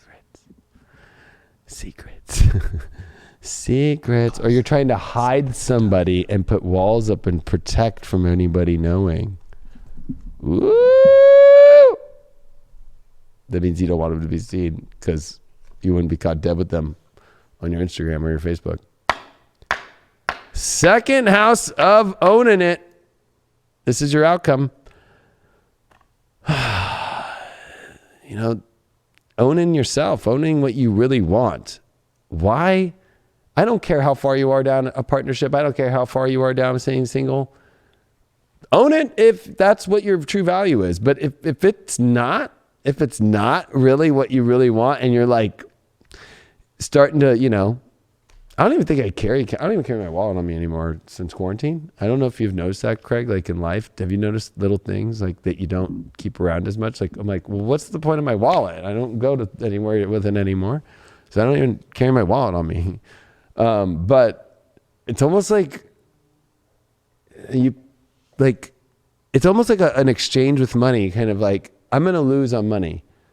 So like my ex-mother-in-law, she's Canadian. If she sent my ex-wife money, Like she'd lose money because American dollar is like $1 to 70 cents. So it's like, are you kind of doing that in your life when it comes to like, I'm in this situation of staying single or in a relationship. I'm just going to stay here and just keep losing my value and paying for it because at least I'm getting something out of it. But it's really not the most brightest, most beautiful, most ripe thing. I think that you're almost trying to squirt it with like this magical feeling like, well, it'll turn beautiful one day. I don't know about that with the astrology and the 8 of Swords upright. Ew. Ooh. That boundary you're putting up is the toxic sick card.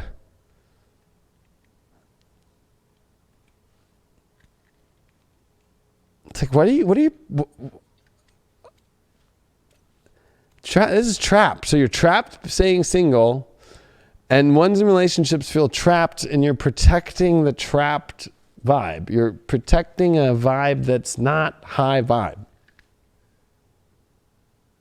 You know what is high vibe? What? Highvibe.tv. Highvibe.tv is super high vibe. But you know, it's funny how people create their own, and this is the lesson for Libras right now. People create their own idea of high vibe, right? So like people will send us voicemails like, you're not being high vibe. I'm like, wow, okay. That's the whole point of high vibe is like, yeah, it is defined by nobody can define high vibe, right? It's a feeling and everybody's going to see it in their own way, but it's about being the uniqueness of yourself. And I think that this is what you're trapping yourself from is like, you're afraid to be your full unique self. That's the high vibe. You're willing to accept change of your true self. It's almost like you're kind of 75% of yourself and getting rid of 25%. If that makes any sense at all. But that's how I feel. And you did get the Page of Pentacles upright. So when the Page of Pentacles shows up, it's definitely like it's like you don't want to accept the love that you have or that's trying to come in because maybe it's not good enough for you. But it's like at the same time, you need to go towards what you really want instead of just keep accepting what's not showing up. It's like putting energy into what's not showing up. It's almost like putting money in a piggy bank that's going down on the backside of the piggy bank on the butt and think that the coins roll down the river and they're with a man living in a van down by the river.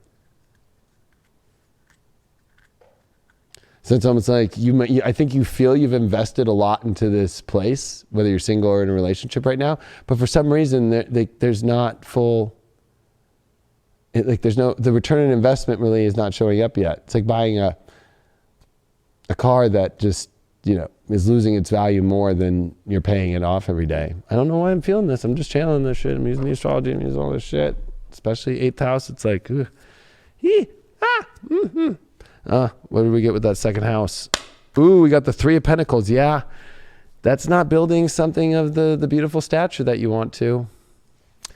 So I'm going to pull one more card for Libras because, that 3 of Pentacles in reverse is saying you're definitely like trying to build something with the wrong energy or you're not around the right people or you're trying to kind of go off in your own world. But 3 of Pentacles reverse too is I would look at that partner or I'd look at yourself and be like, there's a third wheel somewhere. Either they're thinking about somebody else or you are. Questioning whether or not there's a better car out there. We're going to pull one more card from this new deck. Let's see. Libras. Trying to help the Libras out as much as I can as possible. I'm getting where they're like putting their like energy into something that they know necessarily might not work out. And like being kind of like honest on the situation. Say, yeah, it might like look good on paper, but is it really going to be beneficial to you and to your life going forward? Yeah, I mean, the number one lesson here is Venus is retrograding their 9th. Like, the universe is with the North Node is saying, like, look in other directions, new ones. Like, there's a bigger story. Or it's trying to expand a story that maybe is, but again, it's this mundane story. It's like settling for the mundane. Or creating some mundane situation as a bigger thing, or taking a big thing and it's really not a big thing, it's just a mundane thing. It could be either way you look at it. your guys' overall of the Savior card, I'm going to call this one, is the Three of Wands in reversed. Ooh. This is definitely not willing to explore new areas or look at new things. This is over fixation on, well, no, this is the ship that already came in and I'm taking that ship and I'm not looking anywhere else. And it's like, oh, okay. Let's see how much that thing brings in.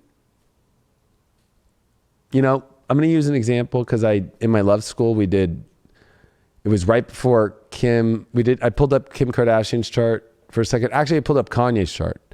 And then I was like, oh, and then I was like, there was something about me. And then I think I pulled up Kim's and I'm like, Kim has to make a choice between whether she's going to stay in the Kardashian vibe or if she's going to go on this like Kanye Christian journey.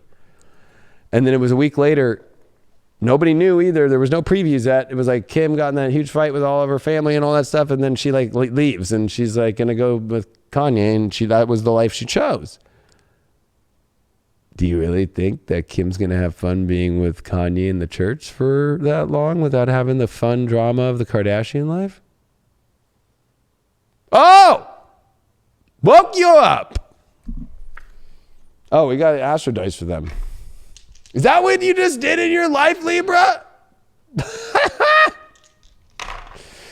Oh, shit.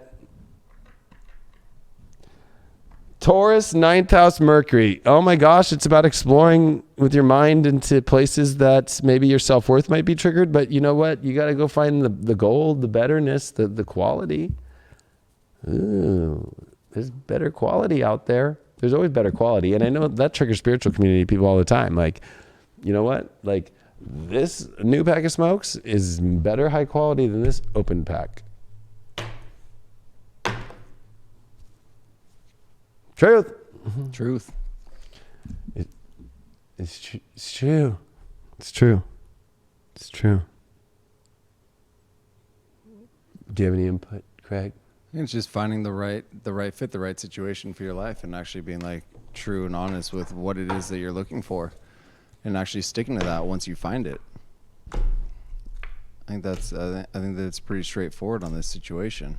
Yeah, straightforward, huh? Yeah. Just straightforward. I think it's pretty straightforward. Let's see if the universe will be straightforward and just pick Scorpio out for you. That'd be dope. It just did. Did it? Look at. Oh shit! Cause ain't no party like a Scorpio party, baby.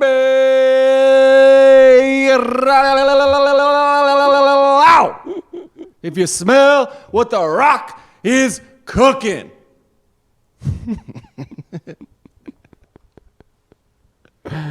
Oh man, I feel like I got to give Leo's like a bigger, Hey, you can't fake the funk.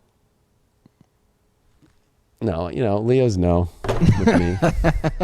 The thing about, people think Leos are the ones always trying to show off and all that shit, but we're more like in the back, like, like we already know. We already know. We're all driving away from Deep Love Tarot back into our kingdoms. And we're just like, yep. Deep, deep, deep. All right. All right. Well, you pretty much fucked Scorpio. I'm just kidding. Wouldn't be the first time. Ain't gonna be the last. What's going on over there? Oh. I thought I would have Capri. a chat with Scorpios and the little children that they are and have a Capri. Have a Capri Sun. I'm going to talk to the Scorpio chick. Tell me how to live my life. All right. Number one, Scorpios always take off this. Number one, you're supposed to fucking puncture that thing on the backside. I know, but I'm trying to be the teacher that shows them how to do it properly. Because, that is a Scorpio way. Just like sometimes they don't go through the front. They go through the back first, All right.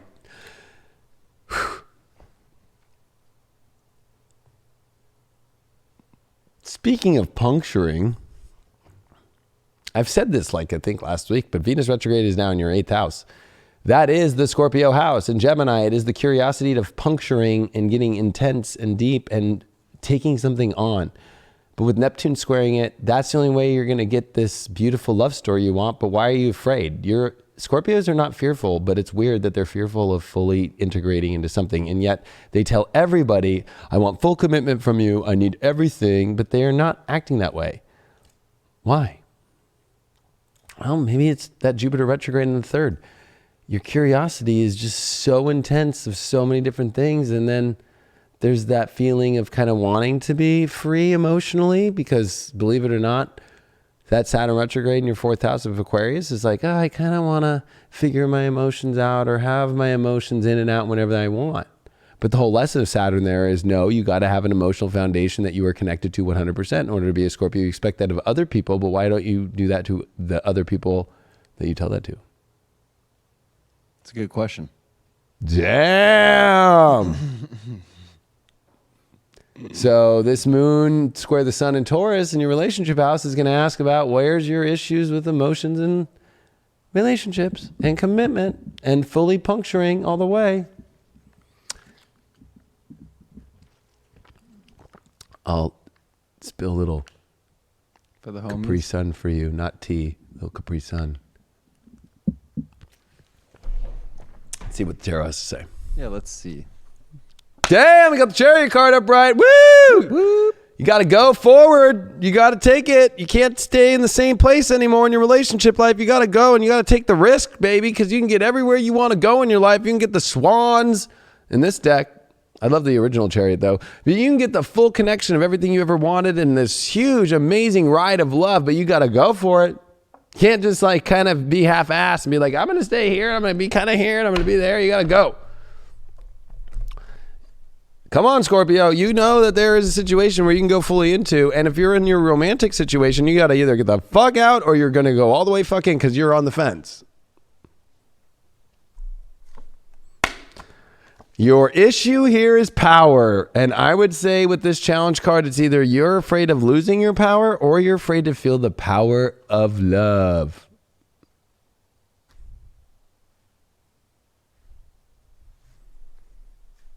You got to go towards it. Who knows what that power will feel like?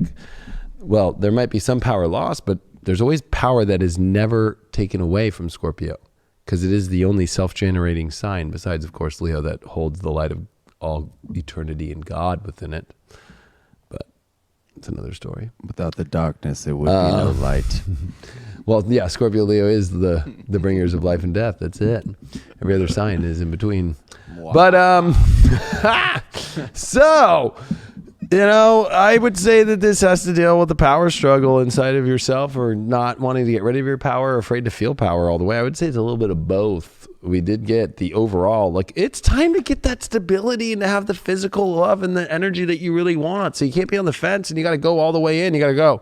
You got to go all the way.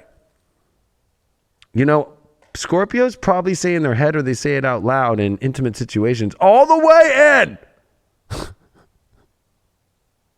Like, why aren't they going all the way in? Or why am I not? I need it all the way in. Like, why are you doing that with the physical reality of the relationship stuff?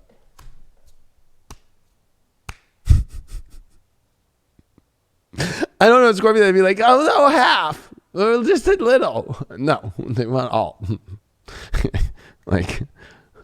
So why aren't you applying that now when it comes to relationships? Well, you pulled the Ace of Wands in reversed when this power comes. And so that's the issue. You're afraid to, look at this, especially, oh my gosh, I love this Ace of Wands. Because you are an eagle, but you know, you're afraid to be the little birdie that chirps and has the ultimate staff of, let's call this the staff of the question mark that's upside down. Of love. Like, you know what? Curiosity is a good thing, but for some reason you don't want to be curious of power that could be had to you or power that you think will be lost. Like it's almost like you're questioning the wrong thing. This is about giving you power and receiving power, not losing power. And owning that heart is the only way to have power in everything in life. You got the Four of Pentacles, so you're holding on really tight to a set of values and circumstances, and that's a really big battle with the Chariot. You know, four of Pentacles is like, my precious, I will hold on. And the Chariot's like, I don't give a fuck. I'm getting the fuck out of here to go to the big journey of where I really want to go. You know, it reminds me when I was like a kid and I would, you know, I had like my girlfriends in high school and like, you know, when you go on the family vacations or stuff and like, you know, I'm like using my dad's calling card and like telling him like, oh, I'm not using it, Dad. I'm on the payphone, fucking run that motherfucker up hundreds of dollars. Talking to my girlfriend late at night, you know, at the campgrounds or whatever. And then fucking, you know, it's that whole, like that day when you're finally on your way home and it's like, I can't wait to see you. And it's like a 9-hour, 12-hour drive, whatever it is. It's like, you would just do anything. But for some reason, there's a part of you like, well, yeah, it'll be good to see you. It's like, whoa. I love that feeling. That's the feeling of the Chariot. It's like, I am on the quest that I'm being guided to. That's my girl, that's my guy, whatever it might mean. Like that is wham! But there's this whole like, are you gonna make that quest your everything, or are you holding on to something that's holding you from that quest? Like, can you hold the carriage up? I'm not ready to go. If you're saying that, then you're not that into it. Because I know the feeling as a Leo. I know that feeling of like, fucking get that. I would like tell my parents, like, can't we just go? Like, aren't we done here? Like, checkout's at 11. Like, can't we go at like 7 a.m.? Like, you know what I mean? Do we really need to be here another 5 hours? You know what I mean? Like, I'm already over it. Like, I'm ready to go home and I'm ready to get some, you know, even if it's 5 minutes of like a little bit of makeout in the back in high school. I don't give a fuck. Let's roll. If you're holding on to this whole, like, can you hold that whole Chariot, please? I'm just going to do this. And you know what? You need to look at what are you doing that's holding you from the going into deeper. If you're in a relationship and you're on the fence about leaving or whatever, or if you're not and you have an opportunity, what are you doing in replacement of that? And is it as powerful as what that feeling could be? It's within you that's holding that Chariot. And that stability comes from, because you keep going in the same patterns all over again. It's unstable world, but you could have a stable world, but you just want to keep doing the same repetitive thing all over again. And I think that's a frustration of yours. And I think that overall, I would say that you're really frustrated because you know you're in the same pattern. And that's why I'm asking you to look at what is you holding the Chariot, because whatever you're holding on to is not that great.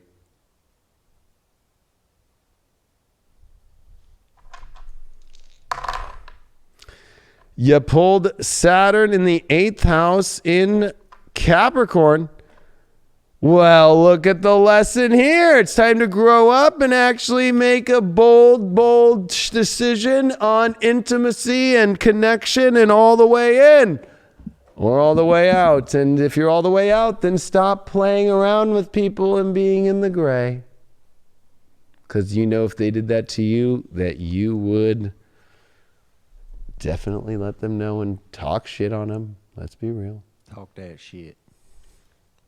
There's my Scorpio reading. Oh, us Scorpios. I think that we need to express ourselves. I think we need to let ourselves be seen. Kind of let that armor go down just a bit. If you appreciate that person, tell them that you appreciate them. If you think someone's beautiful, tell them they're beautiful. If you love their tan skin, tell them that you love their tan skin. Oh, that's still not deep enough, bro. I'm talking about like, I want every part of you right now. Ah! That's it. Simple. Like, oh, you look nice today. That's not Scorpio. Express that love. Like full blown, like Express I it. am going to ravage you. You will have hickeys all over your body. I want the scent of every part of your body around my whole body. I want to be smelling like you. I don't want to wear any other cologne or any perfume wherever you're at. And just have your whole entire essence all over me. Not this. Your tan skin looks nice. Oh my God. Your tan skin looks nice. That's going to be real good. Oh God. That's exactly what the creep ball says fucking at the beach. Like, hi, can I approach you? You have a very nice tan skin. I was sinking my toes into the water. I didn't want to just jump right in there. I was building up to it. But like a true Leo, you know. No, I'm saying this is the chariot. You took the words out of my mouth, brother. You said it perfectly. You said it perfectly.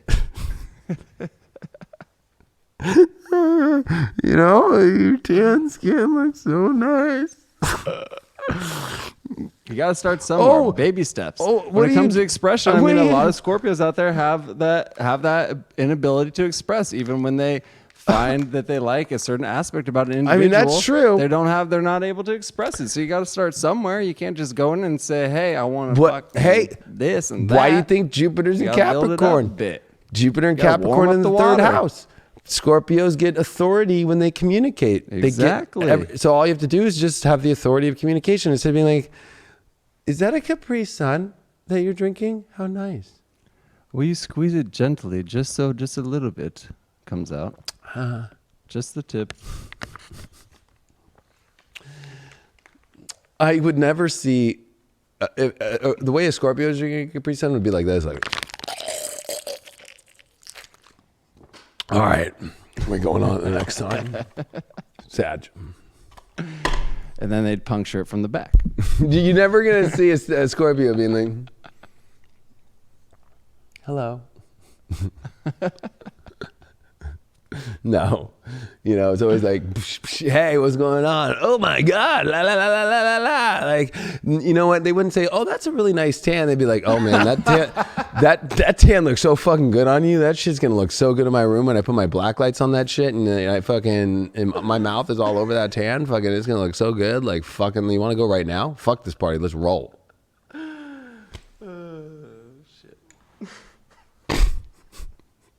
Hey, I'm just being real.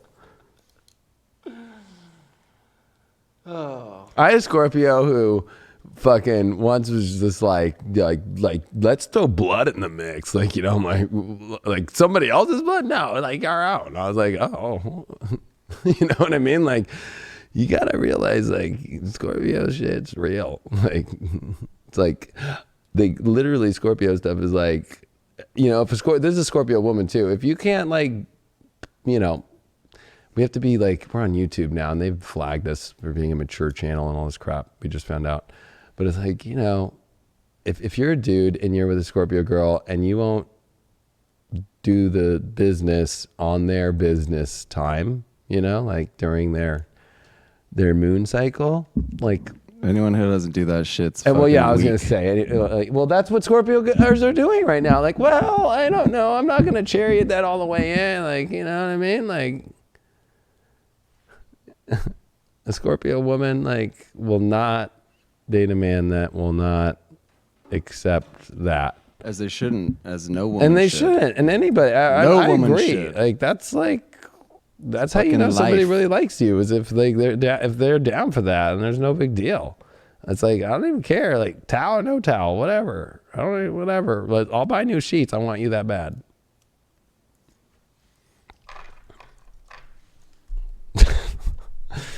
Oh, Sages. I lost my jewel in that mix. That's how good that was. That was, you know what? That Libra Scorpio reading, those two readings were fucking, that was gold. That was some gold. Wow. Hey, you got a nice tan, girl. Oh my God.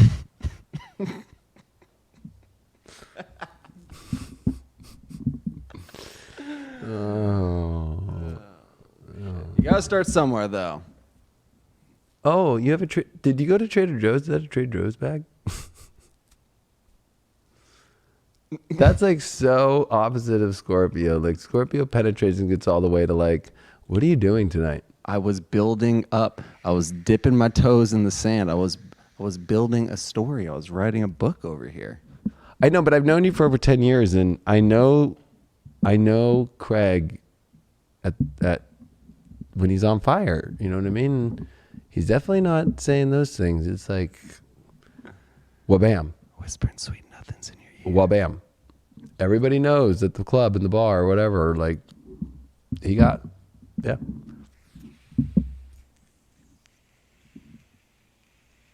In the club. All right, Sagittarians. To quote David, he once said that Craig has dance moves that put John Travolta to shame. I did. So there's that. I mean, John Travolta sure had some moves in Grease and shit, but Craig took it to another level, literally. I think that girl's head almost probably hit the ceiling. All right. I was watching. I was DJing. I was like, okay. It's on a live stream somewhere. Okay, so Sag, the only sign having Venus retrograde in your 7th house relationships is you. So it's pretty serious. Things need to change in relationships on the most extreme in Sag's life. If you're single, you are dying for a relationship, literally. If you are in a relationship, you're like, what the hell? This all needs to change. Now, that change could be moving to the next level, or why isn't it going to the next level? In both, you know?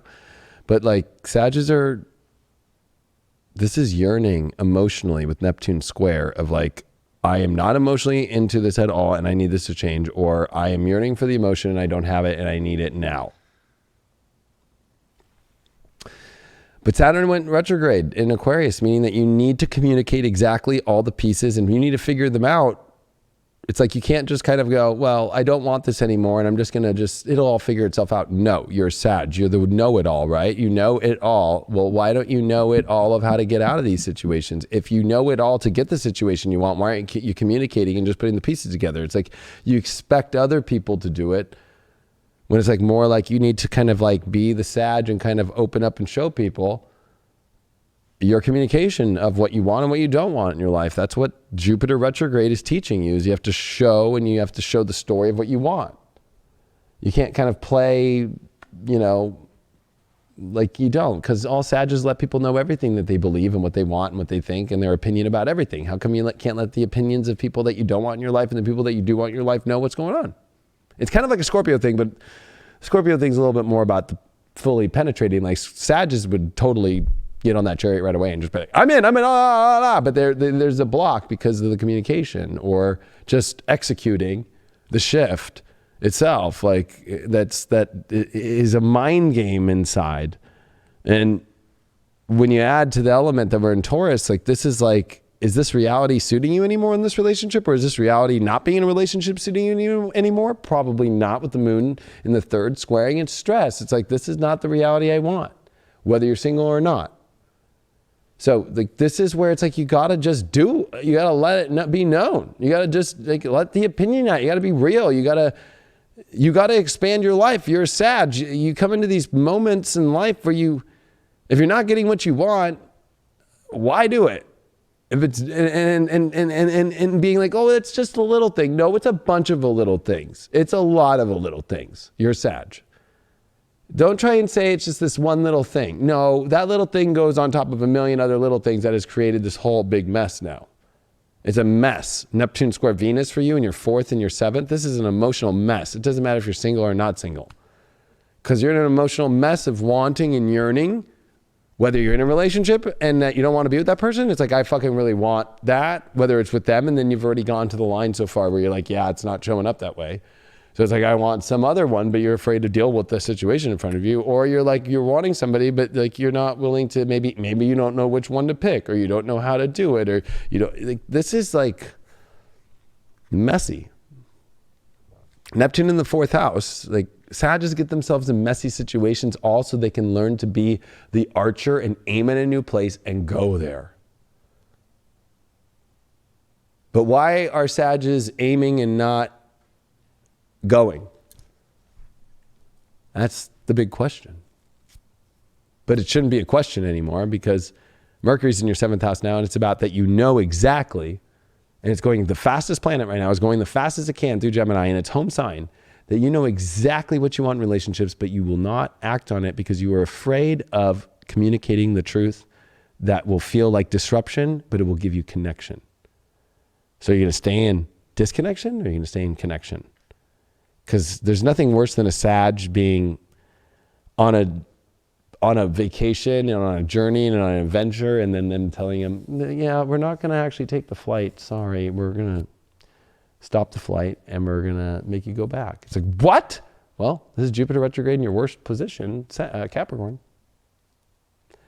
Oh, I'm not going to get the feelings that I really want in my life because I'm not willing to, what? Why did they stop the plane?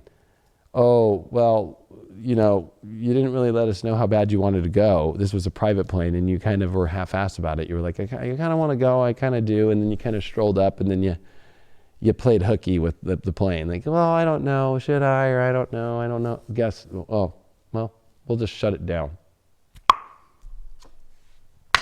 Look at this, you got the Knight of Wands in reverse. You're afraid of going for what you want, and this is also wishing some knight in shining armor will save the day, whether that's feminine or masculine, but they won't because you're not showing that you want it, or you're not showing yourself. I think that Knight of Wands reverse definitely is that you need to be willing to have the courage. This is the card that deals with the, you know, the true love kind of, I'm going to take the leap towards it. And it's in reverse. So it's like you're holding yourself in all positions for that great love. It's like you're keeping it all reined back instead of pulling that thing to rein forward, you know, or not being pulling like, yeah, you know, like, let's go. You are a horse, half horse at least. You are a centaur. How come you ain't moving? Oh, well, your challenge is air, which means that I don't know why my guides are saying this. Your challenge is like these things that are not in reality. They're just like in your head and they're in just this space that's not even real, that you are blocking it all.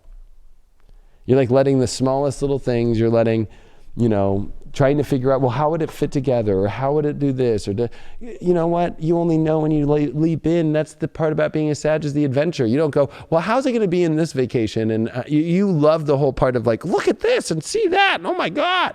Well, how come in your relationships, you're like, oh, well, I don't know. I'm just going to like sit in this air, like a room full of air. That's where you're at, a room full of air. Wonderful. That sounds beautiful.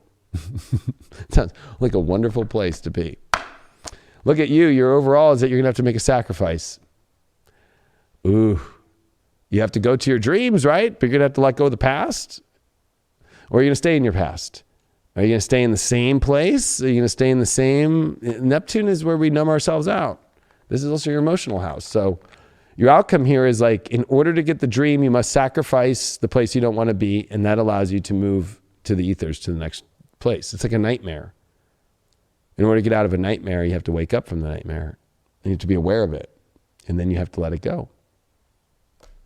So there's a sacrifice that has to be made. Like, are you willing to sacrifice something in order to go into the place that you want to go? Are you ready to get over your insecurities and your sensitivities and let that be the sacrifice of like, okay, the sacrifice is I'm going to be sensitive, but on the other side of this, I'm going to get the dream?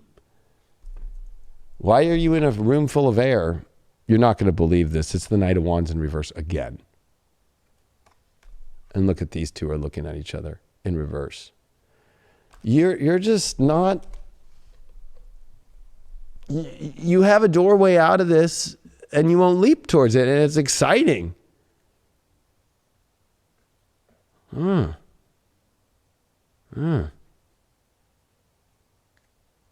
It's like, I don't know. It's like you think that something's going to leap at you that you already know, like, it hasn't the way you want it to yet. You have to just make that move towards it, and it will.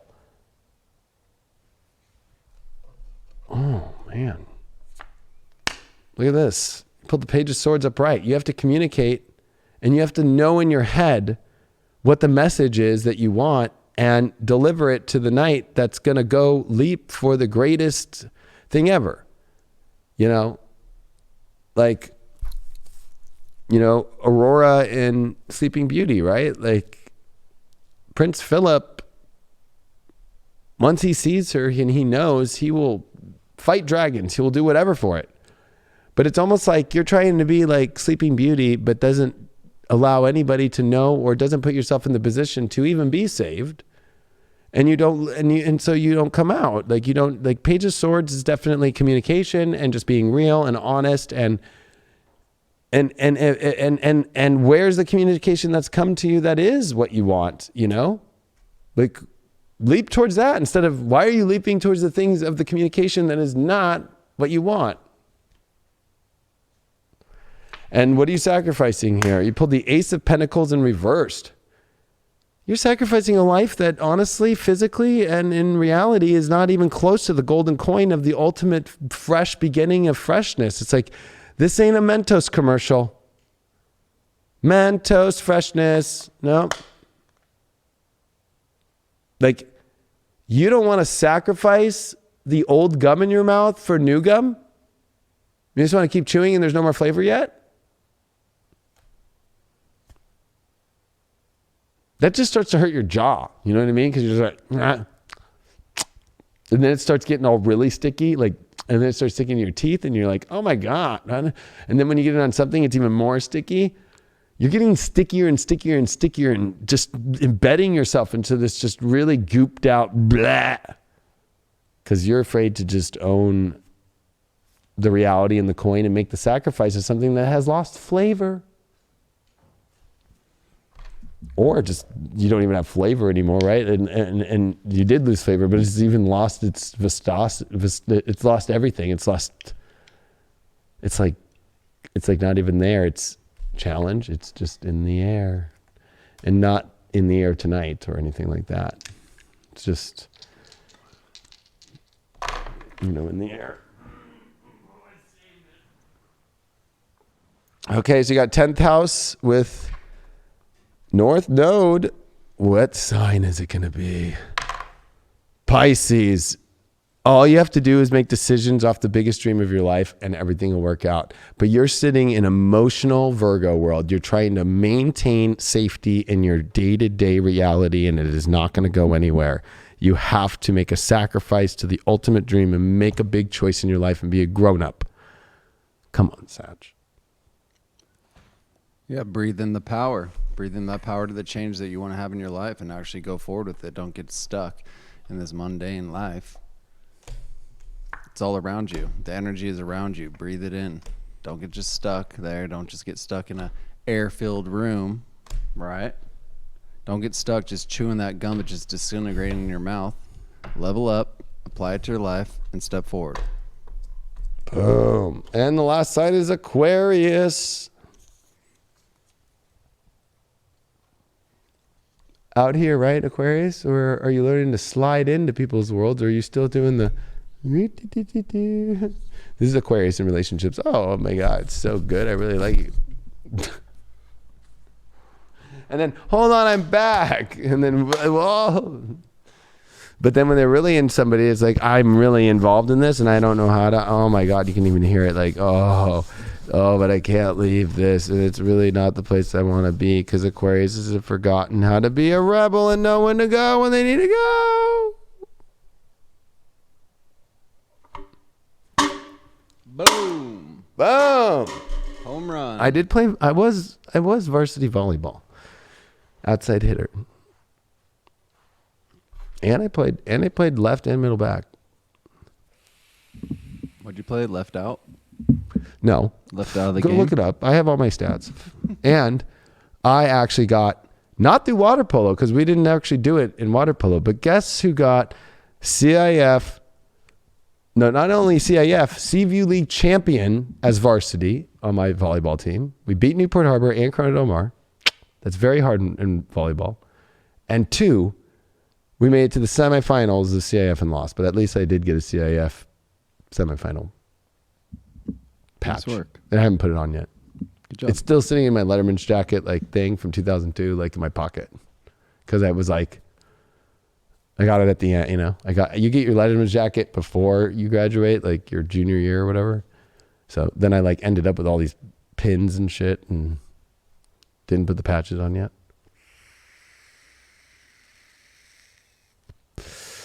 I miss volleyball. Well, Aquarius, like I said, the inner rebel in you is coming out, and it's almost like we're at this, you almost feel like you're afraid to let people see what that looks like. You're afraid to see what people are going to feel like for the emotional craziness that you are. which is not crazy. It's truth. It's beautiful. It's beautiful when you emotionally disconnect from what you don't want to do anymore in your life and you connect with what you do. I think, though, that this Venus retrograde in your love house means that single Aquarians got to come into love. Like, they got to be like Leos, right? They got to learn how to, like, if I don't like it, I'm not going to do it. If I love this, I'm going to do it. But there's something about Aquarius is where it's like, well, if I don't like it, I'm going to continue to just be there because I need to do the best for what's involved with all parties. No. Then you're not helping out the world, and this is your big Saturn in retrograde lesson in your sign. What do you want, Aquarius? It's been a long time. 1991?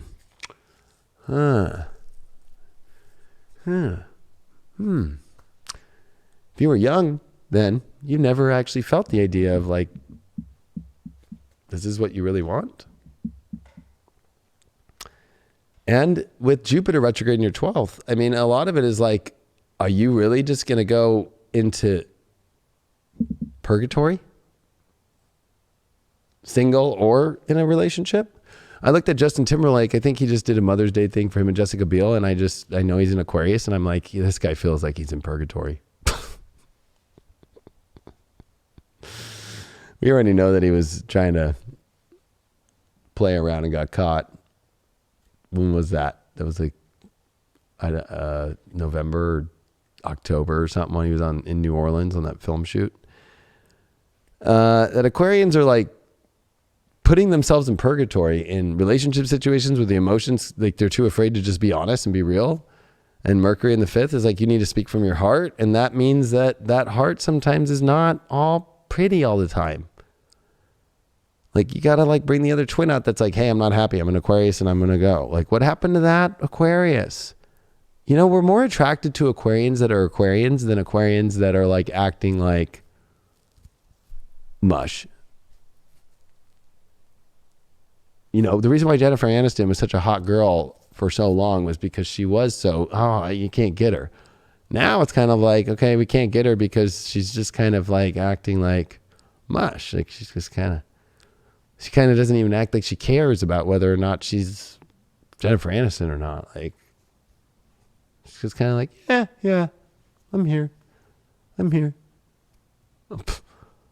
What? It's like, imagine if the aliens came down this year, which could happen, and they came down and they were just like, oh my God, the aliens are here. What do you guys have to tell us? And they're like, we don't know. We came down here because we thought you know. What a crock. It'd be like, what?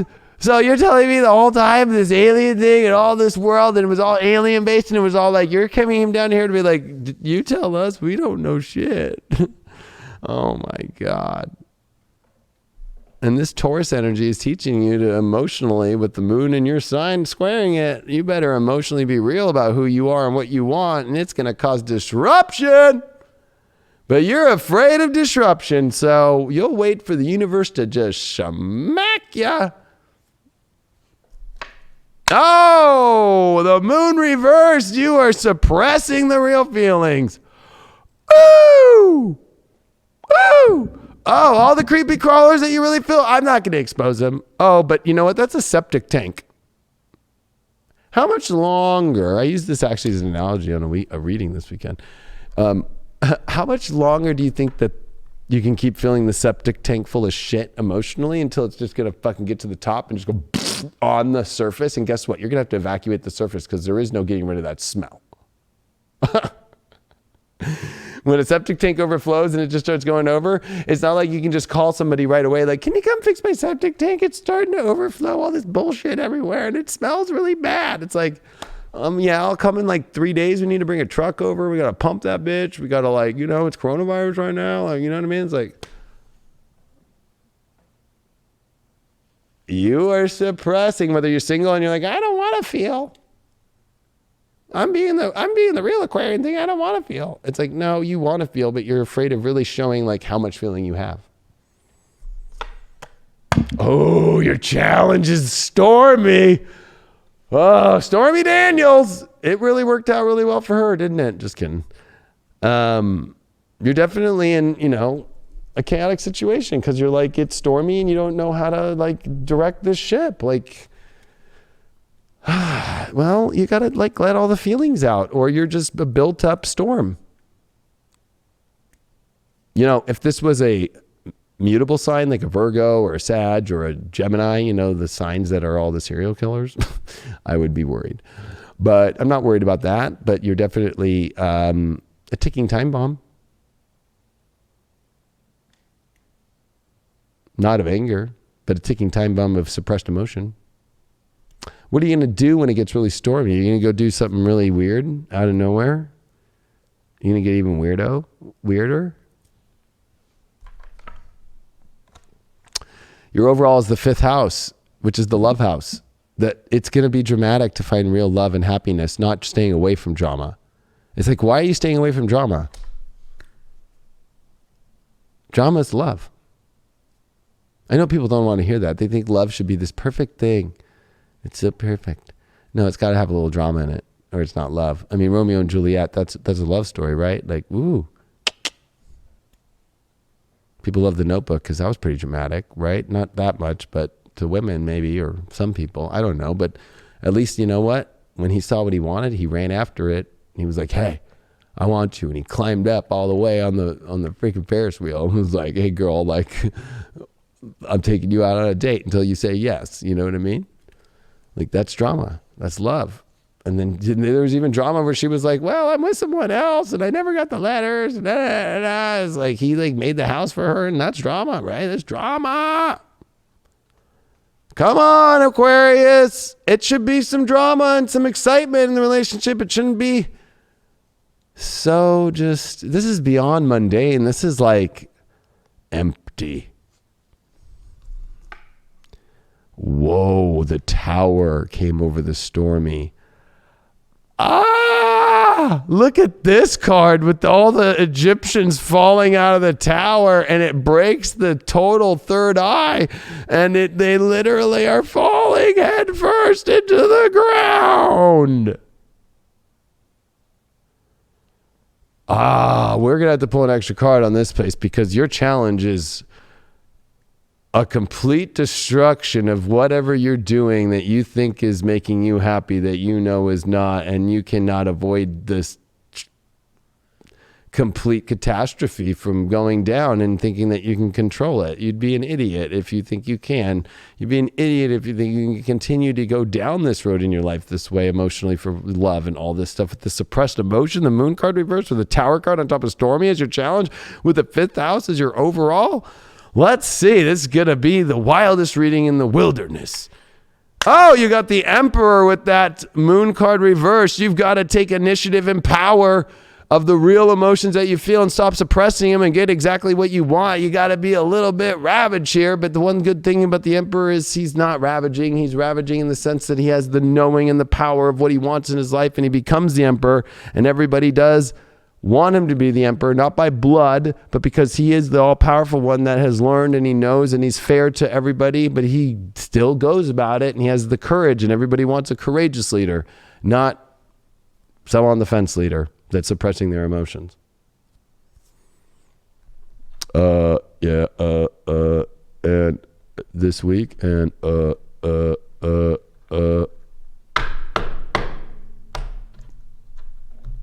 some people want that in a leader.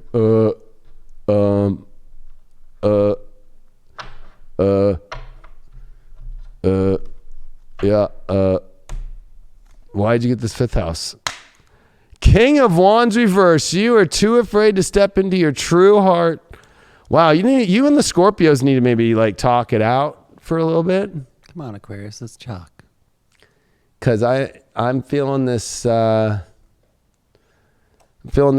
that, like, you know, like you're afraid of real dramatic, passionate happiness and love. Like, you don't realize that love can go fucking infinite.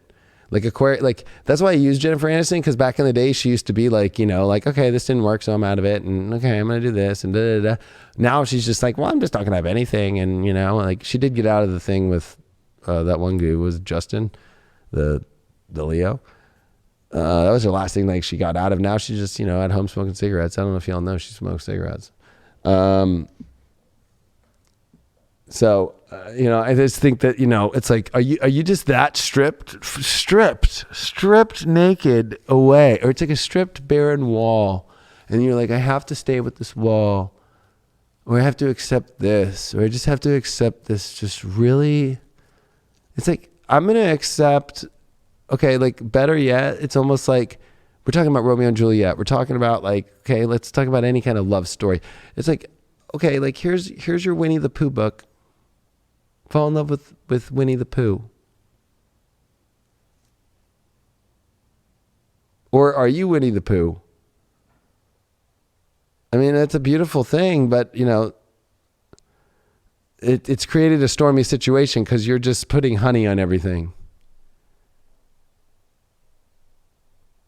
I'm going to pull that one card for you to help you see over this tower and stormy card. And you just didn't get any old tower. You got an Egyptian tower fall with a lightning bolt on that third eye at the that's the peak of the pyramid coming apart. And look at these Egyptians flying down. Like, I'll give you a little closer. Is this really where you're afraid of this, but it's actually kind of like your saving grace in many ways. All right. I'm on edge. Can you tell? On edge. I'm going to even take a little hit of Nick for this.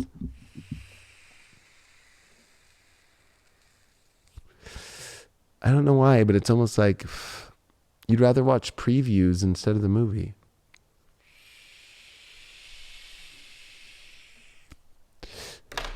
You don't want to go through the movie. That's numbed out, but in a different way. Or it's like, is there a virtual reality version? I don't want to have to go through that. Whatever happened to you in May and June of 2012, the flip's about to happen.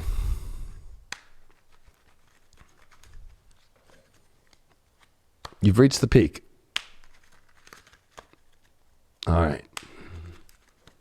What is this card? What do you think it is, Craig? I mean, like any card? The Four of Swords. Four of Swords. Look at this one too. Time. It's like laying and taking a nap next to a clock.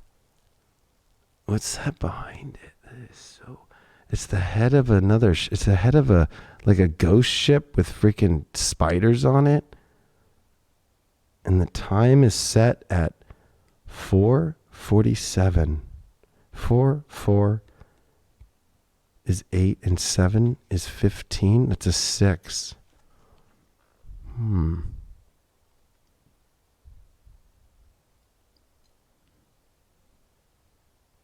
She's not that happy. No. She looks defeated. She looks defeated, and she is looking at the clock too. Like, it's like the clock has stopped. We're going to pull another card. It's a card usually of rejuvenation. And, well, I guess that the tower and the storm brings you to rejuvenation, although you're going to be beaten, tattered, and torn, it feels like. I'm trying to give you something more positive here. We're going to have to pull another card. We'll pull from Botticelli to help. Pull the 6 of Cups in reversed.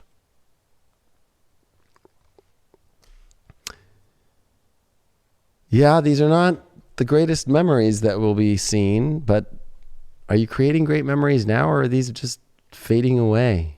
Are they feeling like these moments aren't sticking with you anymore? I just hit it. Well, good luck to everybody on their journeys. I mean, I can honestly say that Craig and I on this show and on every other show on High Vibe and other people on High Vibe, including myself and everybody, have given everybody as much as we truly can to this point. Probably more than any other channel you'll ever watch of truth. And that's been the problem, And a lot of fluff out there. And if you're watching this on a Monday night, you've got hours to figure this out quick. That's the beautiful part. And you're not going to hear that from any other channel. They're going to say, oh, I saw just recently somebody retweeted like, 3 retrogrades. It's time for you to stop and process and take it. Okay. In Gemini, when you have a moment where Mercury's just went into Gemini at its fastest speed, it's with Venus, and Venus is in Gemini. It's like you can figure things out on a dime, on a millisecond, and change. It's the only sign that you can do it. And that's how all Venus stations and retrogrades deal with it. There is no, we talk about things for a long 6 days before we end or we have them together. It's just turn of the wink, wink, wump.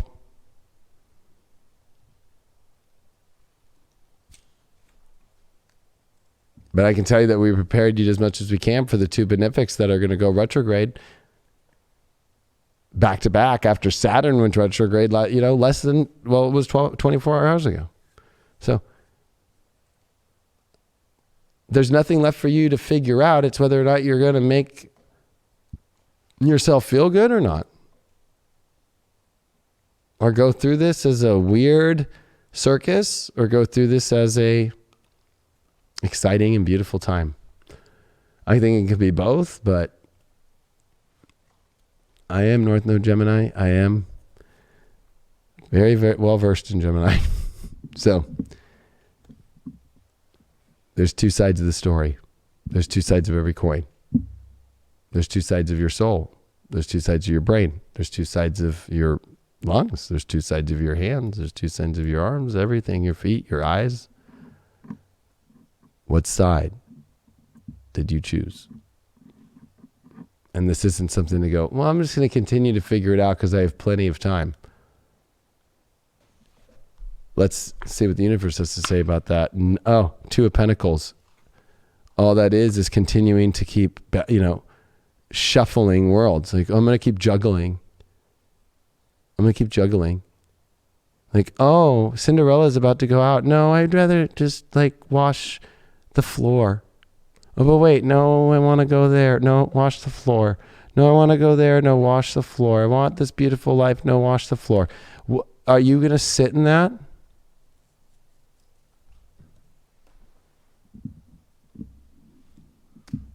Last words, Craig? Last words, I would say just harness your love, harness your power. Use this time wisely to kind of get within yourself so that you can make these decisions. Right here, you're standing at the doorstep. Are you going to go in? Or are you going to go out or stay out? Which one is it? And your gut knows what's already on the other side, even though it's acting like it don't. It knows. Make sure that you follow us on highvibe.tv by becoming a member to get awesome access to the daily videos and, of course, the weekly sun signs, weekly intuitive, weekly tarot. We got so many great people on there doing daily videos and weekly videos. We do notifications. We do awesome shows like Full Disclosure. We have a show we're filming this week with Anne, who is you're all about to meet Anne soon. I'm doing a history show with Anne. She's a history professor, and we got some exciting history, astro docu style shows coming. So, and we'll be putting those out and everybody will see them. And to have a history professor to work with, to do this work with, is a blessing, especially as an astrologer. So I'm so excited about it. And I have so much excitement and fun when I do this show with Craig. And when we do Full Disclosure together, that show's become like our best show, believe it or not, on High Vibe. So definitely check it out. Make sure that you join High Vibe today. And if you want to know all the prediction stuff, get my 2020 What's Next. And I put an Era of Providence out there for free for everybody on YouTube and for the website, or the apps. So, so you can see. And I put out all my prediction videos so you can see. Like, when I drop this shit, it happens. And it's not me. It's just what the astrology is. It's about finding an interpreter that's going to interpret it real instead of hold back. That's all it comes down to. This is not some crazy special thing. It's much more of who's just embodied in full truth and not afraid to be that truth. Be careful of who you look at during these times for opinions opposed to truth. And that's a crazy question, but truth in astrology is just calling it as it really is. So, adios from here. Goodbye, everybody. Adios. Please share.